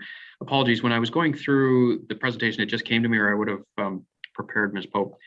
On the long-term debt on the water and the wastewater, when we calculated our development charges, because it was an addition to the system, are the interest payments on long-term debt that's associated with infrastructure recoverable through development charges? And Ms. Pope, I apologize for not asking you that in advance. And if you'd prefer just to take that to the sidelines, I'm okay. But I thought with the auditors here, in case it's their area, I would ask it. Thank you, Mayor. Through you, Mayor, to Council. We definitely have a section. So there were 3 debts. I can pull them up and provide more information to you later again. But it's basically the OILC, and one specific one we segregated out so that we could identify it was specifically the development charges. And annually through the water wastewater budget, when the principal payments plus interest are paid, they're actually separated. We don't combine them together so that you can see fully the development charge portion and the portion that's actually coming out of the user fees, and it's all on the water wastewater side. So I can get you the exact numbers and details for you. I can even pull it through this meeting if you'd like. But we definitely do have it segregated out, and there is a portion that is fully through development charges as a repayment. Okay, very good. I think you've answered it with that last part. So there is, so part of the refinancing costs or the financing costs are covered through DCs. It's part of the calculation. Absolutely. Perfect. Excellent. Very good. Thank you. That was good. And I think that's it. Did I see a hand go up? Sorry. No. I did have another question. It's on page 53 of the of the agenda, 53. And it's the second bullet down. Meeting with the auditor is necessary, and prior to release and approval of financial statements to review audit disclosure and compliance issues as part of the council's responsibilities. And I know it's templated because I see it at the county, and I ask every single year because I think it's important for people to realize council is not part of this process. You work very closely with staff, and I recognize that we as individual councillors, if we have any concerns, we can bring them forward at any time. But the way that that's stated to me suggests that we're part of this and that we have the opportunity to bring forward any concerns during the review, audit, disclosure, and compliance issues. But in actual fact, this is our opportunity, is the public opportunity. We're not working in the background through any of this stuff. So I don't want people thinking that we're part of this audit process. This is our opportunity. It's today, and it's in the public view. Correct. Through you, Chair. That is correct. I agree with you on that one. If there was any extra work or anything you wanted us to do as part of the audit process, we could definitely do that. You haven't in the past, but that you're discharging a lot of your responsibility to management when it comes to the disclosure and compliance issues of the financial statement. Very good. And then on page 60 of the agenda, point 15. The very last one. The township is satisfactory title to all assets and there are no liens or encumbrances on the township's assets. Now, I'm aware of one encumbrance on a specific asset that the township owns that we received as a result of a tax sale. So is that statement mean there's no new encumbrances that were not made of prior to, or that all of ours are clear because there is an encumbrance on it? We've spoken to it in the past, Ms. Pope. Thank you, Mayor. Basically, I don't believe it meets the encumbrance. I'll let the auditor speak to it, but 1 Union Street is the property you're referencing that we acquired or vested as part of the municipal tax sale process. We technically can sell that property at any moment in time. However, when we did vest that property as a municipality, there were certain write-offs that occurred. If we were to turn around and sell it within a period of time, which expires in October of 2022, then we would have to pay back a significant portion of those write-offs. And therefore we would lose on the revenues potential for the municipality. If we hang on till October 2022, all those go away. So they're not really registered liens because they've been removed because the municipality has vested the property, but they would become a lien or an encumbrance if we were to sell it to someone prior to that date. So I don't know how that defines in your line there. I'll refer it back to the auditors, but if the municipality just hangs on to it, there doesn't show a lien or an encumbrance at this point, but there could be if we sold it early. So I'll just turn it back over to the auditors for any further explanation. Very good. Thank you, Ms. Pope, for that explanation. Does that help, Joanna? Yeah, thank you, Mr. Chair. I think I'll talk to your treasurer afterwards just on the value of that, and we can determine whether there's anything that needs to be disclosed in the financial statements. That line is there so that we're aware that basically any liens, anything is disclosed appropriately in the financial statements. And a lot of times we have to look at materiality and whether it's significant to the financial statements, as well as council's intention too. So we'll take a look at that. And if we feel that there needs to be disclosure in the financial statements, we will advise council of that. Wonderful. Very good. Any further questions from members of council? If none, then we will ensure that I do this correct, Madam Clerk, because I know we're going to receive this. However, we are in needing to adopt the financial statements. So, Madam Clerk, have you got a prepared direction? Because it's not a staff report. Yes, at the presentation from Veronica Mason and Joanne Park of Baker Tilly for the 2022 financial statements and audit be received, and that the 2022 draft financial statements be approved. All good, except change it to 2020. Did I say 2022? You sure did. I literally have 2020 written here. So here I am rushing things for faster than we need to. 2020. Excellent. Thank you, Ms. Page. You keep me in order and I keep you in order. It's all going to work out well here. All right. Very good. Do I have a mover and a seconder? Councillor Moore. Councillor Huntley. Madam Clerk, recorded vote. Councillor Huntley. Yes. Mayor McFadden. Yes. Councillor Moore. Yes. Deputy Mayor Graham. Yes. And Councillor Belch. Yes. Very good. Motion is approved. Joanna and Veronica, thank you very much. Thank you. Have a great meeting. Thank you. Moving along then, we have minutes of the regular council meeting held August 3rd, 2021. Can I get a motion to adopt those minutes? Councillor Huntley and Deputy Mayor Graham. Madam Clerk, recorded vote. Mayor McFadden. Yes. Councillor Huntley. Yes. Councillor Belch. Yes. Deputy Mayor Graham. Yes. And Councillor Moore. Yes. Motion is approved. Next, minutes of the special council meeting held August 9th, 2021. Motion to adopt those minutes.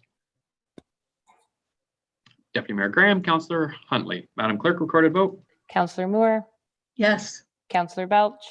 Yes. Councillor Huntley. Yes. Mayor McFadden. Yes. And Deputy Mayor Graham. Yes. Motion is approved. There's no minutes from committees and boards, so we'll move into reports. Report Finance 2021-15, 2020 Reserves and Development Charge Reserve Funds. Ms. Pope. Thank you, Mayor. Through you, Mayor, to all of council. This is the updated 2020 Reserves and Development Charges Reserve Fund report that we bring forward at the same time that we usually bring forward the audited financial statements, which are balanced exactly to, and just to provide an update to council. So I have this before you for your information. Very good. Any questions from members of council? Seeing none, motion to receive the report and accept the recommendation. Deputy Mayor Graham, Councillor Moore. Madam Clerk, recorded vote. Deputy Mayor Graham. Yes. Councillor Huntley. Yes. Councillor Moore. Yes. Councillor Belch. Yes. and Mayor McFadden. Yes, motion is approved. Thank you, Ms. Pope. Next report, Planning 2021-44, update status report 1066 Sire Line, September 7th, 2021. Mr. Conley, welcome. Welcome to your workshop, to the rest of the council. We have before you update status report 1066 Sire Line for the date of September 7th, 2021, with the recommendation that council receives report planning 2021-44 update status report 1066 Sire Line for information. As council would know, I've been providing this update at every meeting, and the most recent update here is on page 2 of the report, which basically indicates that the agricultural impact assessment study was completed, and that is with council with staff and has been finalized. We are just finalizing, although the work has been done, we're just looking at the draft final report for the environmental impact study as well as the hydro-G study. So the work has been done, it's just finalizing reports. What I did want to indicate in this update to council was the next step. So once we have all those reports, all of that has been finalized. If you will recall, what I indicated to council is that we had a pre-consultation meeting earlier in the year, and that included the parties that are interested in the sense of county, Peterborough County, that is MTO, as well as the Conservation Authority. We'll bring back those parties together and give them the results of the studies. And then with the idea of going forward to look at the success of continuing on with rezoning and changing the official plan for the property. There is attachment to the report which indicates our time frame. We're looking to try and start that in October. And the idea is that if there are no issues whatsoever, we'd be going forward with that, and that it would proceed as indicated, with the idea that we would have a final redesignation for the official plan and the zoning bylaw amendment by the end of 2021. And then on top of that, as you'll note, the third bullet point and next step is township staff will also be budgeting as part of the 22 process to remove the buildings on the subject property, but not only this, but also 1256 Sire Line. And that's with the idea of following the appropriate demolition process. So with that, if you have any questions whatsoever, any members of council, happy to answer them. Very good. Thank you, Mr. Conley. Any questions from members of council? Guess most importantly, we're still on target and on the mark to complete. Yes, sir. Excellent. No other questions? Motion then to receive the report and accept the recommendation. Deputy Mayor Graham, Councillor Belch. Madam Clerk. With a question, if I could. Sorry? With a question. Oh, question. Oh, sure. Go ahead. Sorry. No, I'll move it just with a question as well. Absolutely. Sorry. Go ahead. I got a mover and I got a seconder from Councillor Belch. Go ahead, Deputy Mayor Graham.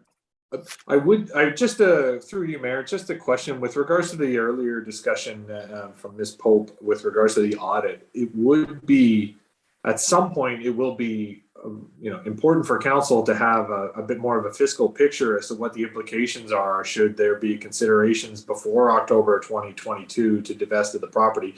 Not that it might happen, but when we do finalize all of the studies that are being done, I hope that would be encapsulated in a report about an update on this matter as well. So you, Chair, to Deputy Mayor Graham. Yes, one of the steps will be that once we have gone back to the meeting with the parties, an indication of where, if there are any concerns whatsoever, we would bring the results of not only the studies, but also any of those discussions back to council. And much like before, make sure that we're going through the right direction. I've laid out in Gantt chart and in terms of timelines what was council's direction at this point.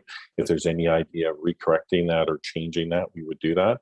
With respect to a decision about divesting or holding on to those lands, that is something that I would bring forward in terms of their options for council, and that will be brought forward in a future report. Thank you, Mr. Conley. I think just to double check with Ms. Hurley, I think before we get into the divesting component, though, I think we'd have to provide direction to staff as opposed to how we're doing it. So I just don't want anybody thinking Mr. Conley's bringing something back for us specific to the divesting component, but it'll certainly become part of the discussion later on, but I know it'll have to be initiated by council, unless Ms. Hurley, you've got anything further to add. I saw you briefly. No, I don't. That's fine, sir. Okay, very good. Okay. All right, we've got a mover and a seconder. Any other questions? If not, I'll call for the recorded vote. Madam Clerk?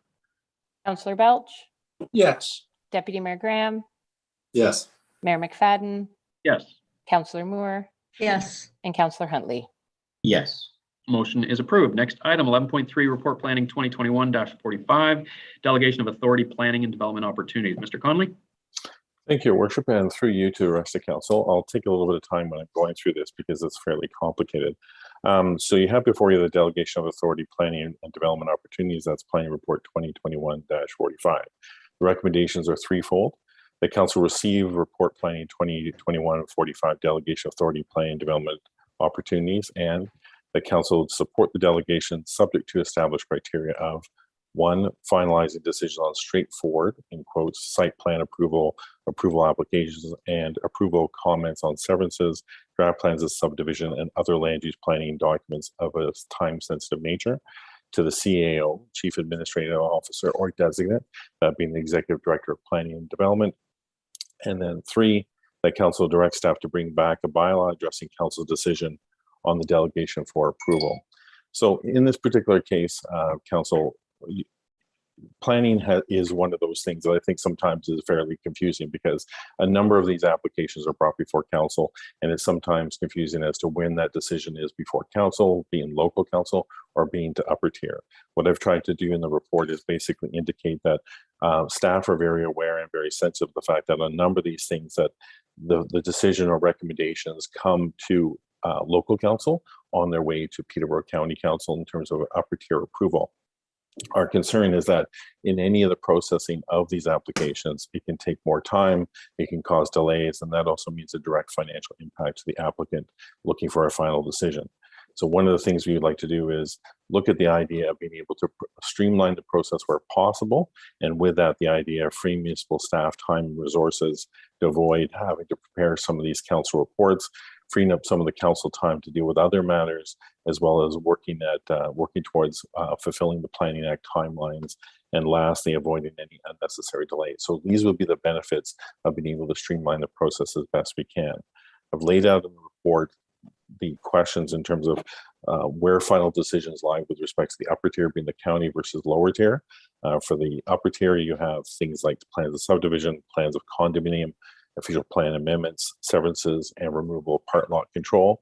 And with respect to other decisions made at the local level, but again, those are done by bylaw in front of local council, are things like subdivision agreements, removal of holding symbols, and part lot control exemptions. So in looking at the opportunities for delegation, looking at what applications can be brought forward with opportunities where staff can certainly streamline the process, be more efficient, but also be mindful of any time that staff has to bring forward to local council bylaw, we have a number of recommendations. Specifically, probably the biggest one of advantage to staff and the timing is site plan approval. So in a lot of things, so section 8.7 of our official plan talks about site plan control, and that applies across the township. What happens with applicants, proponents will bring a site plan application and work with staff and other departments and other agencies to refine the proposals and then consider any conditions of approval. For the most part, these are brought forward, and council, as it stands now, approve most of those, usually with very little question, and certainly not, for the most part, any time that recommendation of staff is overturned. So what we're recommending is that council delegate site plan approval or site plan control approval to the Chief Administrative Officer or its designate, being myself, the Executive Director of Planning and Development. And it's part of an initial delegation. So this is something to take a look on a trial basis to see how well that works. Now, the idea here is that we have certain criteria. So the criteria that will go forward would be only that delegation will be in place when you have conformity with the township official plan, conformity with the township zoning bylaw, conformity with the provincial policy statement, as well as conformity with the provincial plans. I know in the earlier meeting that started, or the earlier application that started this meeting today, those were some of the discussions. So the idea is that we would be looking at those. Again, there is still an opportunity that if there would be criteria set out that it would go forward in terms of site plan approval, could go back to council in the way it's done now. If there are issues that were raised by members of the public, or an agency that could not be resolved, that the CAO or the designate want to refer a decision to council for any reason. That could be on significant issues of which there's been discussion by council before, as well as a member of council requests that the decision be brought to council, or that the applicant himself requests that the decision be brought to council. The last set, I would probably cast less of delegation and more of its administrative efficiencies are twofold. And that's where staff right now bring before council through reports, comments on severances and draft plans of subdivision, and those go forward to Peterborough County Council. In order to streamline the timing of that, I think what we'd like to do is, as staff, we're recommending that those, because of the time-sensitive nature and making sure they proceed, is that those comments would be go from staff directly through the CAO in terms of comment to the county, and then they would be reported later on a quarterly basis to council, local council being Kevin Monaghan's council, in terms of understanding what's going through. Again, the idea is that you see it, but it would be retroactively. And then the last area would be for things that are time sensitive.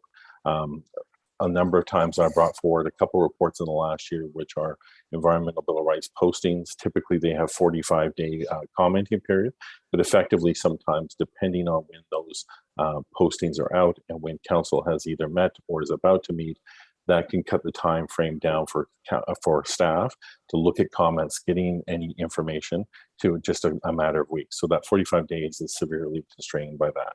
So what we'd like to be able to do is have staff be able to provide those comments. If it meets the suitable time frame to get to council, we would still do that.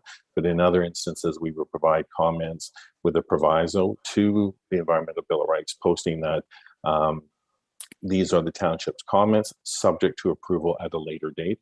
And then we would bring a report later on to council, giving that, basically providing those comments, and then we would provide a second copy of those comments to the Environmental Bill of Rights or whatever the ministry is as part of that.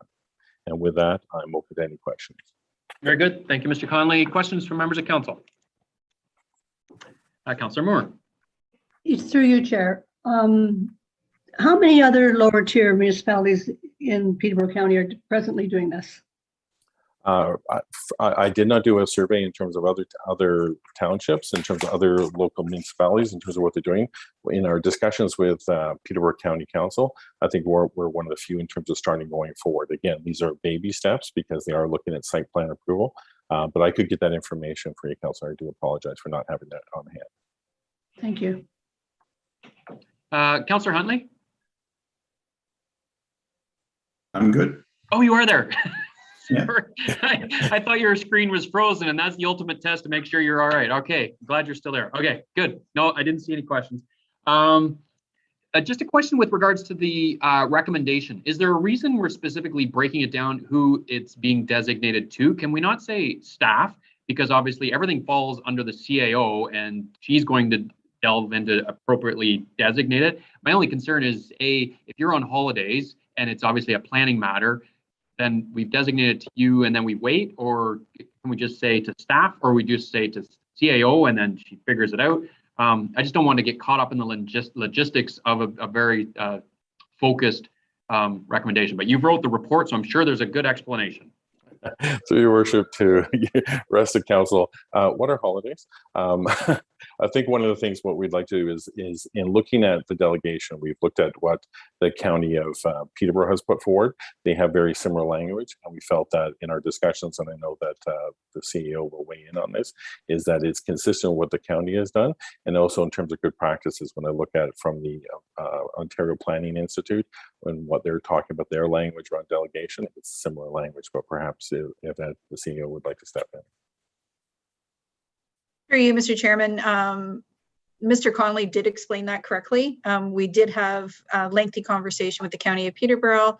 Mr. Weir at the county was very helpful in our discussions of doing so. And again, we looked at other municipalities that have drafted the similar, maybe not in Peterborough County, as we might be the first on this one, to go back to Councillor Moore's question. But other municipalities have certainly done that. And so therefore we selected our language very similar to what other municipalities have done. Okay, very good. So is there anything preventing, as an example, if it's something that is very close to something that Karen's working on or Christina, is there something within this delegation that prevents it from going to Emma and it stays with John? Through your worship, to answer your question, I think the idea here is that any of the advice, anything that goes forward, right now, certain delegations with the county are such that, so Brian Weir as being responsible for planning and public works, there's a level of insulation in the sense that he will not get involved in certain applications.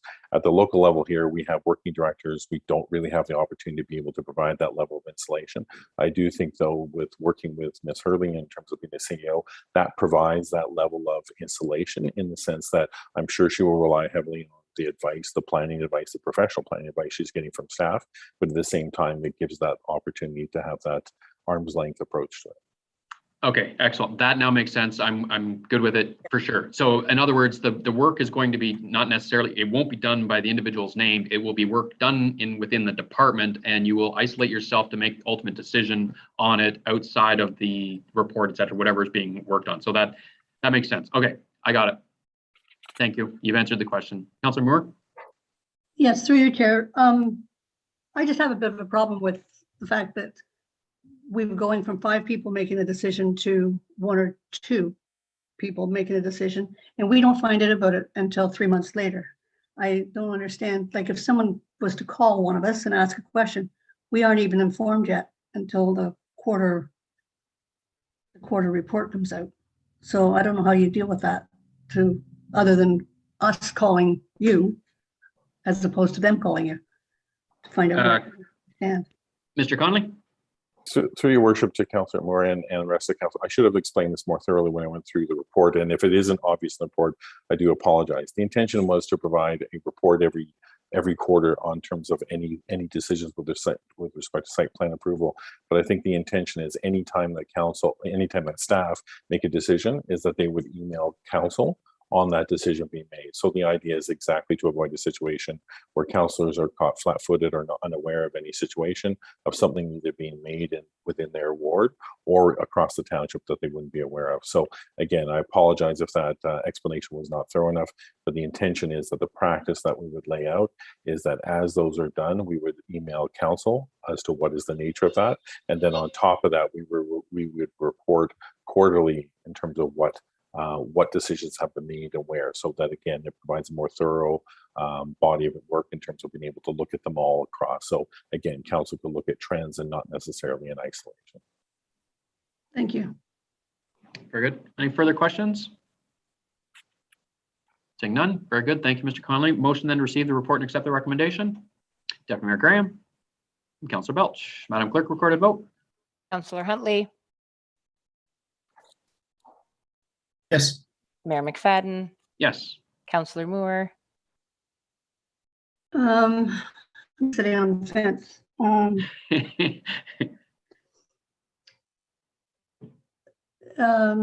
No, I'd kind of like to think of, no by me, sorry. Councillor Belch. Yes. Sorry, was that them all? That's them all, Mayor McFadden, yes. I missed the dip in the voice. Okay, motion is approved. Thank you, Mr. Conley. Next report, Planning 2021-46, background Fraserville environmental assessment. Through your worship, to the rest of council, you have before you Planning Report 2021-46. That's the background information with respect to Fraserville environmental assessment.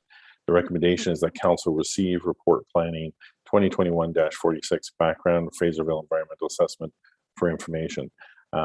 This report, and the albeit brief, is a response to what council had a discussion April 6th of its regular council meeting, and that was that staff provided a report pertaining to the Fraserville environmental assessment as part of its report and capital project status.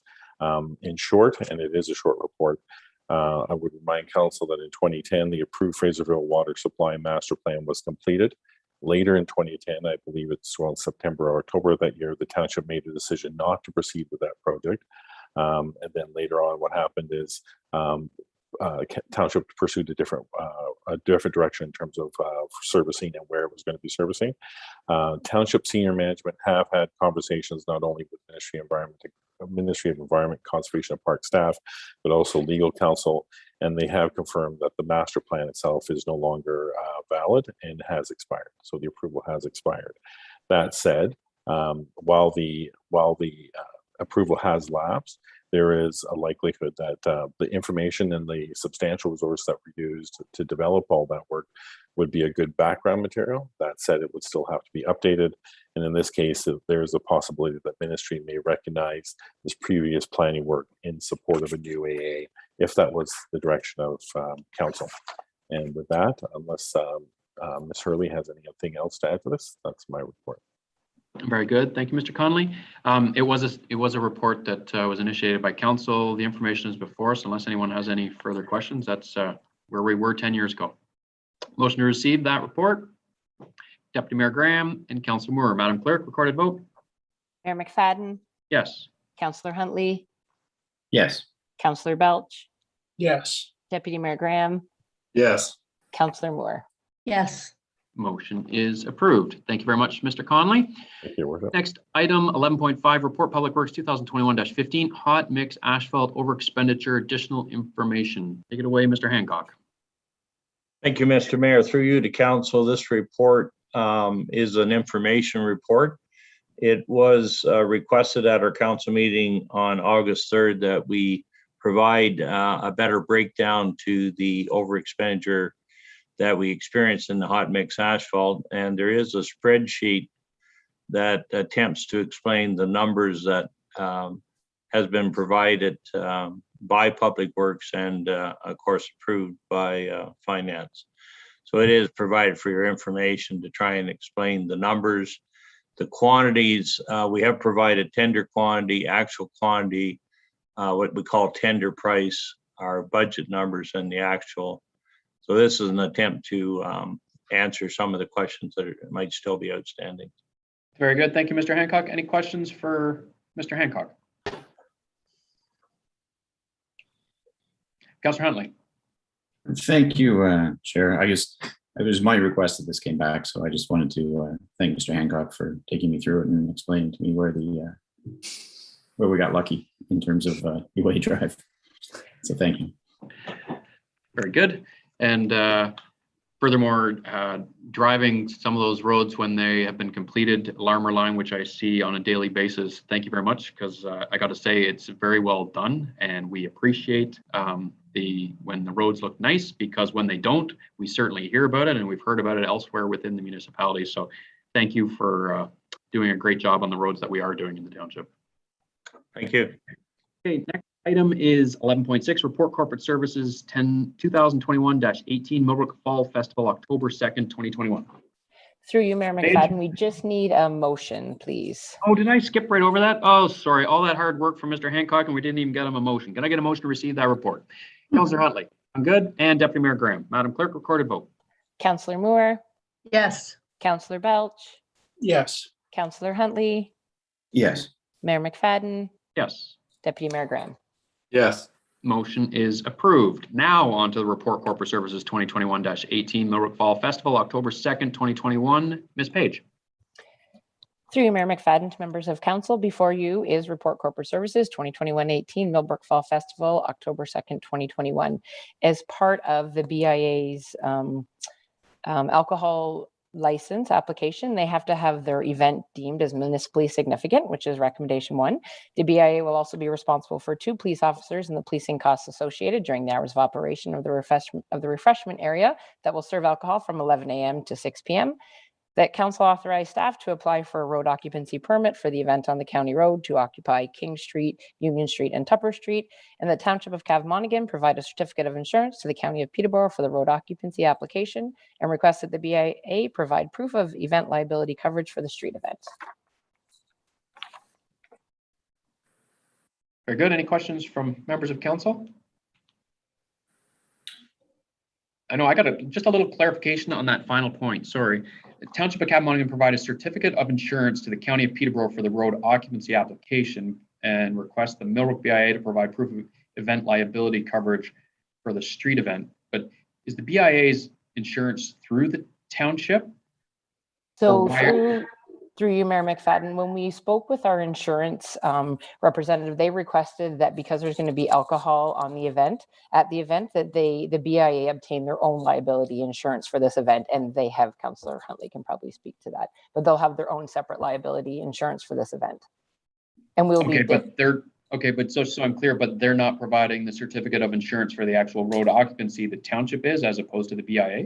Yes, as we have historically in alternative events that the BIA has had on main streets, like their ladies' night, and they used to do the car festival or the car show, and the same process for that. We would do the road occupancy application and provide that certificate of insurance, but not for the actual event itself. They'll carry their own additional liability. Okay, very good. And I'm learning a Excellent. lot about insurance, so I hope that I recapped that properly from the insurance adjuster.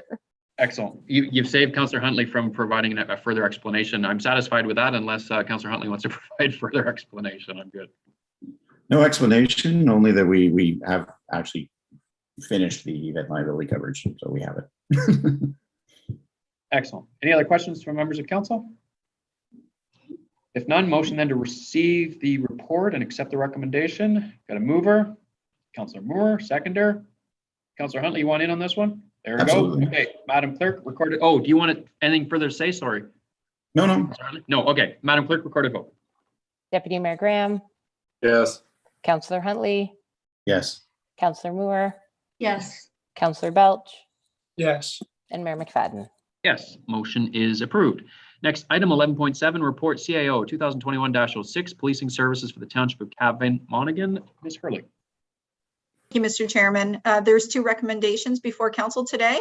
The first recommendation is that council approve bylaw 2021-50, being a bylaw to execute the agreement between the Corporation of the Township of Cavan Monaghan, Corporation of the City of Peterborough, and the Peterborough Police Services Board. In addition, recommendation number 2 is that staff be directed to send a letter of thanks to the members of the Cavan Monaghan Police Task Force for their time and efforts that they've spent on this item. So that's all I have before you. We've talked about this several times and we're very excited to be here today in front of council. Excellent. Very good. Thank you for all the work on this, Ms. Page, Ms. Hurley. And yeah, I think that's a fantastic idea to send out a letter of thanks to that committee. It was a committee that I thoroughly enjoyed, and there was a lot of valuable input that was provided. So I really like the approach that the township took specifically to this matter, and it was a good committee. And thank you for adding that little caveat on to send them a thank you. Any other questions from members of council? If none, motion to receive the report and accept the recommendation. Deputy Mayor Graham and Councillor Belch. My apologies, Councillor Belch. I just realized you've been putting your hand up, but it's off the screen, so I have not been seeing it. There we go. Okay. We got a mover from Deputy Mayor Graham and a seconder from Councillor Belch. Madam Clerk, recorded vote. Councillor Belch, Yes. Deputy Mayor Graham, Yes. Mayor McFadden, Yes. Councillor Moore, Yes. and Councillor Huntley. Yes. Motion is approved. Next item, 11.8, report CAO report and capital status. Ms. Hurley. Again, thank you, Mr. Chairman. The reports are before you today. If you have any questions, there are a couple comments that I would like to make, if I may, please. One is that the RFP that we sent out for the remaining lands of the CMCC and the Millbrook Arena, that RFP went out. We did not receive any bids on that, so we will be continuing with sending that out in the future. Some of the comments that we did have back were that it was a very busy time and people just did not have the time to be able to respond to our bidding timelines. So hopefully in the future that clarifies. With regards to the items pertaining to the growth management study and the master servicing plan, I just want to let you know that it'll be coming forward to you in October instead of September.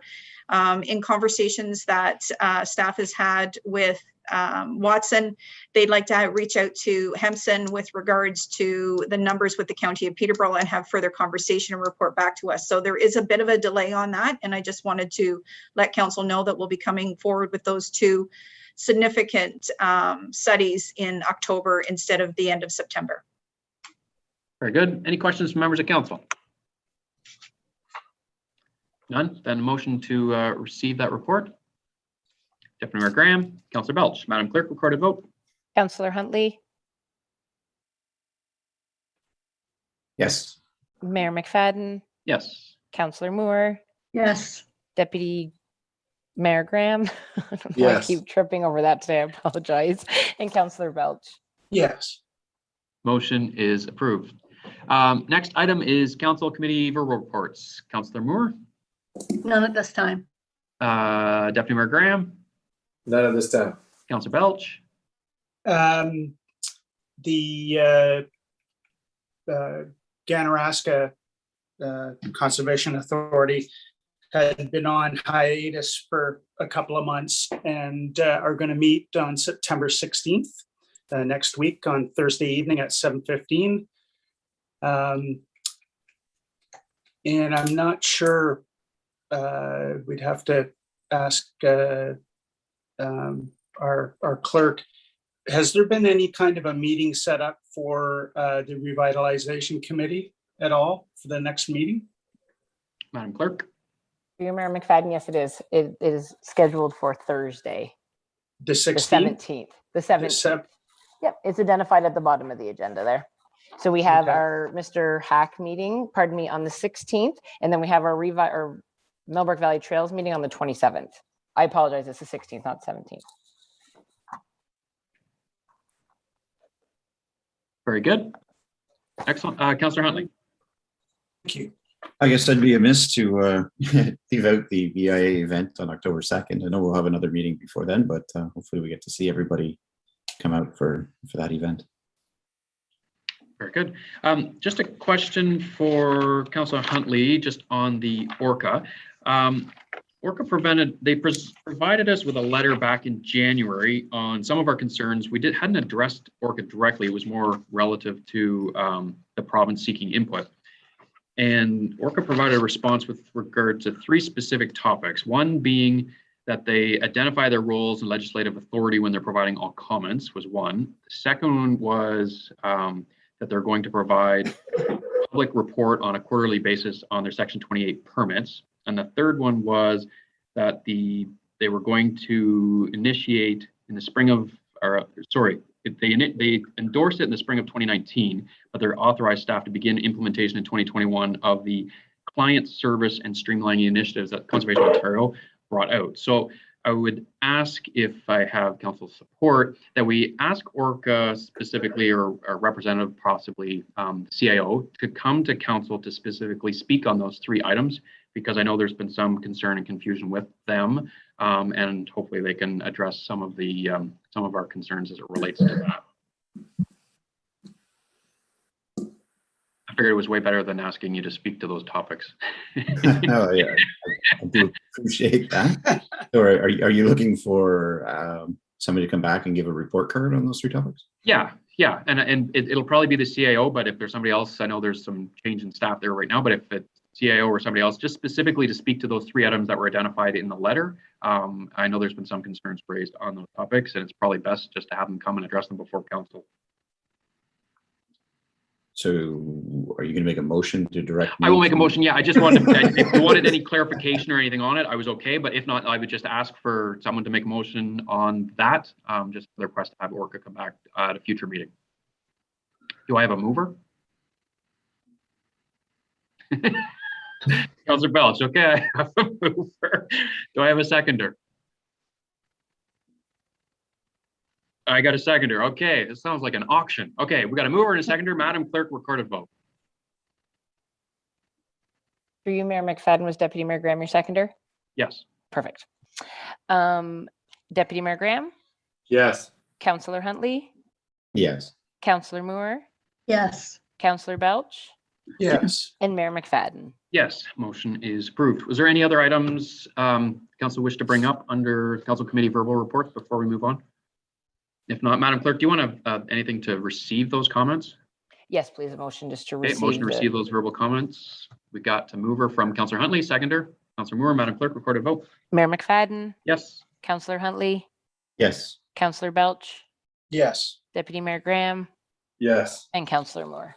Yes. Motion is approved. Under general business, we do have an announcement on the retirement of Maria David. The administrator for fire services was had 33 years in municipal government, and we celebrated that last week, and everybody sends out their congratulations. So with that, for those of us that could make the party, she had her relatives here and the little kids, and it was lots of fun trying out our new municipal council chambers. It was the first event held there. So just pass along our appreciation and thanks to Maria.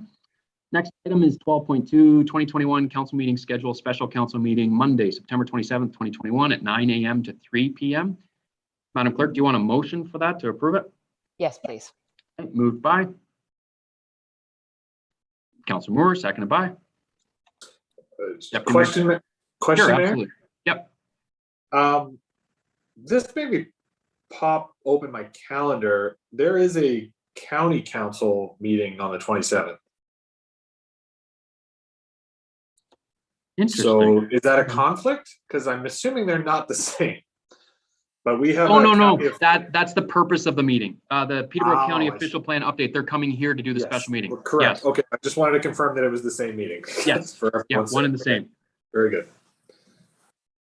Okay, so we got Deputy Mayor Graham seconded that. Madam Clerk, recorded vote? Councillor Moore, Yes. Councillor Belch, Yes. Councillor Huntley, Yes. Mayor McFadden, Yes. and Deputy Mayor Graham. Yes. Very good. Next item is the item that was added, item 12.3, and it is item 12.3, PPH City County Arena Users Joint Proposal, which was previously forwarded to all members of council. And it outlines some concerns that have been raised with more specifically minor hockey, that the number that currently stands for minor hockey won't permit minor hockey games, etc., tryouts, exhibition to take place. So what is currently being used is the number 30, and what is being proposed in this resolution or proposal from the collective of minor hockey organizations is make that number 40 plus their on-ice officials plus a timekeeper. Now, in discussions, the issue isn't so much PPH. PPH has indicated that it's a facility issue as it relates to space. Clearly, with a 50,000 square foot new facility, 40 plus the 2 ice officials and a timekeeper is not an issue. However, if we want our CMCC to follow suit, then my suggestion would be that we enable ours to have the 40 plus the on-ice officials plus the timekeepers. The only part of that proposal that I would suggest we not implement is we don't have an issue with our change rooms because they are brand new and they are large. So from an operational perspective, it also makes it simpler for our staff to simply apply the same rules regardless of what team is there or not there. And I would hate to see the dressing rooms closed. So if council is supportive, I would suggest that we bring forward, provide a motion to staff to enable the 40 plus rule and leave and not enter into the change rooms, leave that as an operational discussion. And I would look to my clerk because this would all be contingent upon any future announcement from PPH. Obviously, if we do trend into this 4th wave and the arenas are closed, this motion is certainly not meant to supersede PPH. So however, Ms. Page can tie that into the motion. It's certainly when directives change from the PPH that no longer permits this number, then we will follow direction of PPH. Ms. Page? What if we just put up the closing through your Mayor McFadden is as PPH permits, so that council directs staff to enable the 40 participants on ice plus on ice officials, pardon me, and timekeepers, and not to enter into the change room. Did you say the word agreement? I missed that last part of it. Sorry, no, I literally don't want that part of it. I want that left up to staff. So left up to staff, fine, okay. If staff is fine with the occupants in the change rooms and they're dealing with it, then that's perfect. And if something comes down that they have to be closed, then they deal. I don't want to muddy the waters with the change rooms. I'll leave that as an operational decision. So just cut that whole part off. So I'll just turn to Ms. Hurley to make sure that collaboratively we can finalize that to include the PPH permit, as long as PPH permits or something along those lines. Adhering to the requirements of PPH. Perfect. Okay. That's fine. Any questions on the motion? Any comment? Okay. Do I have a mover? Councillor Belch. Do I have a seconder? Councillor Huntley. Madam Clerk, recorded vote. Councillor Huntley, Yes. Mayor McFadden, Yes. Councillor Moore, Yes. Deputy Mayor Graham, Yes. and Councillor Belch. Yes. Motion is approved. Okay, our next item is 14.1 correspondence for action. Well, there was no correspondence for information unless somebody has something. sorry, I passed over that. No, 14.1988, a 3-digit suicide and crisis prevention hotline. Now, it's page 160 of our agenda, and I know it was requested to be brought forward. My only suggestion for this, if council will indulge me, if we're going to support it, my suggestion would be that we support the original motion, which was the town of Caledon, as opposed to this letter, which is a letter stating that they've supported the town of Caledon. So instead of supporting the letter of support, we'll just send it to the town of Caledon. We can certainly copy the town of McMurrick, Monteith as well. But I think we should just, if we're going to support it as a council, we should support the original letter. That's all. That would be my only suggestion. If we have a mover, Councillor Huntley, I know you brought this forward. Do you want to move that? Yeah, I'll move. Very good. Seconder, Deputy Mayor Graham. Madam Clerk, recorded vote. Deputy Mayor Graham, Yes. Councillor Huntley, Yes. Councillor Moore, Yes. Councillor Belch, Yes. and Mayor McFadden. Yes, motion is approved. Next item is the AMO update draft resolution. I'm going to suggest that we therefore be it resolved that the Council of the Township of Cabmonaghan does hereby commit to recognizing September 30th, 2021 as the National Day for Truth and Reconciliation. I have a mover. Deputy Mayor Graham, seconder. Councillor Huntley, sorry, you're blending into your background tables. I didn't see that. That's a bad excuse. Others use that with me with my white flag, so I hear you, but I got a mover. Deputy Mayor Graham, seconder. Councillor Huntley. Madam Clerk, recorded vote. Councillor Belch, Yes. Deputy Mayor Graham, Yes. Mayor McFadden, Yes. Councillor Moore, Yes. Councillor Huntley. Yes. Motion is approved unanimously. Next item is item 14.3, Kawartha Downs request for additional race dates. My suggestion would be to send a letter on behalf of council in support of their request. Do I have a mover? Everybody, that's nice to see. Okay, I got Councillor Moore and Councillor Belch, mover, seconder. Madam Clerk, recorded vote. Councillor Huntley, Yes. Mayor McFadden, Yes. Councillor Moore, Yes. Deputy Mayor Graham, Yes. and Councillor Belch. Yes. Motion is approved. Next item is bylaws 15.1, bylaw number 2021-50, being a bylaw to authorize the execution of an agreement between the Corporation of the Township of Cabmonaghan and the Corporation of the City of Peterborough and the Peterborough Police Services Board for the provision of police services under section 6.1 of the Police Services Act, RSO 1990. Be read a first, second, third time, signed by the mayor and the clerk and the corporate seal attached. Mover? Councillor Moore, and seconded by Deputy Mayor Graham. Madam Clerk, recorded vote. Mayor McFadden, Yes. Councillor Huntley, Yes. Councillor Belch, Yes. Deputy Mayor Graham, Yes. and Councillor Moore. Yes. Motion is approved. There's no unfinished business. Any notices of motion? Seeing none. Confirming bylaw being bylaw number 2021-51, being a bylaw to confirm the proceedings of the meeting held September 7th, 2021. Be read a first, second, third time, signed by the mayor and the clerk, and the corporate seal attached thereto. Moved by Deputy Mayor Graham, seconded by Councillor Belch. Madam Clerk, recorded vote. Councillor Moore, Yes. Councillor Belch, Yes. Councillor Huntley, Yes. Mayor McFadden, Yes. Deputy Mayor Graham. Yes. Motion is approved. Motion to adjourn. Councillor Huntley and Councillor Belch. Madam Clerk, recorded vote. Deputy Mayor Graham, Yes. Councillor Huntley, Yes. Councillor Moore, Yes. Councillor Belch, Yes. and Mayor McFadden.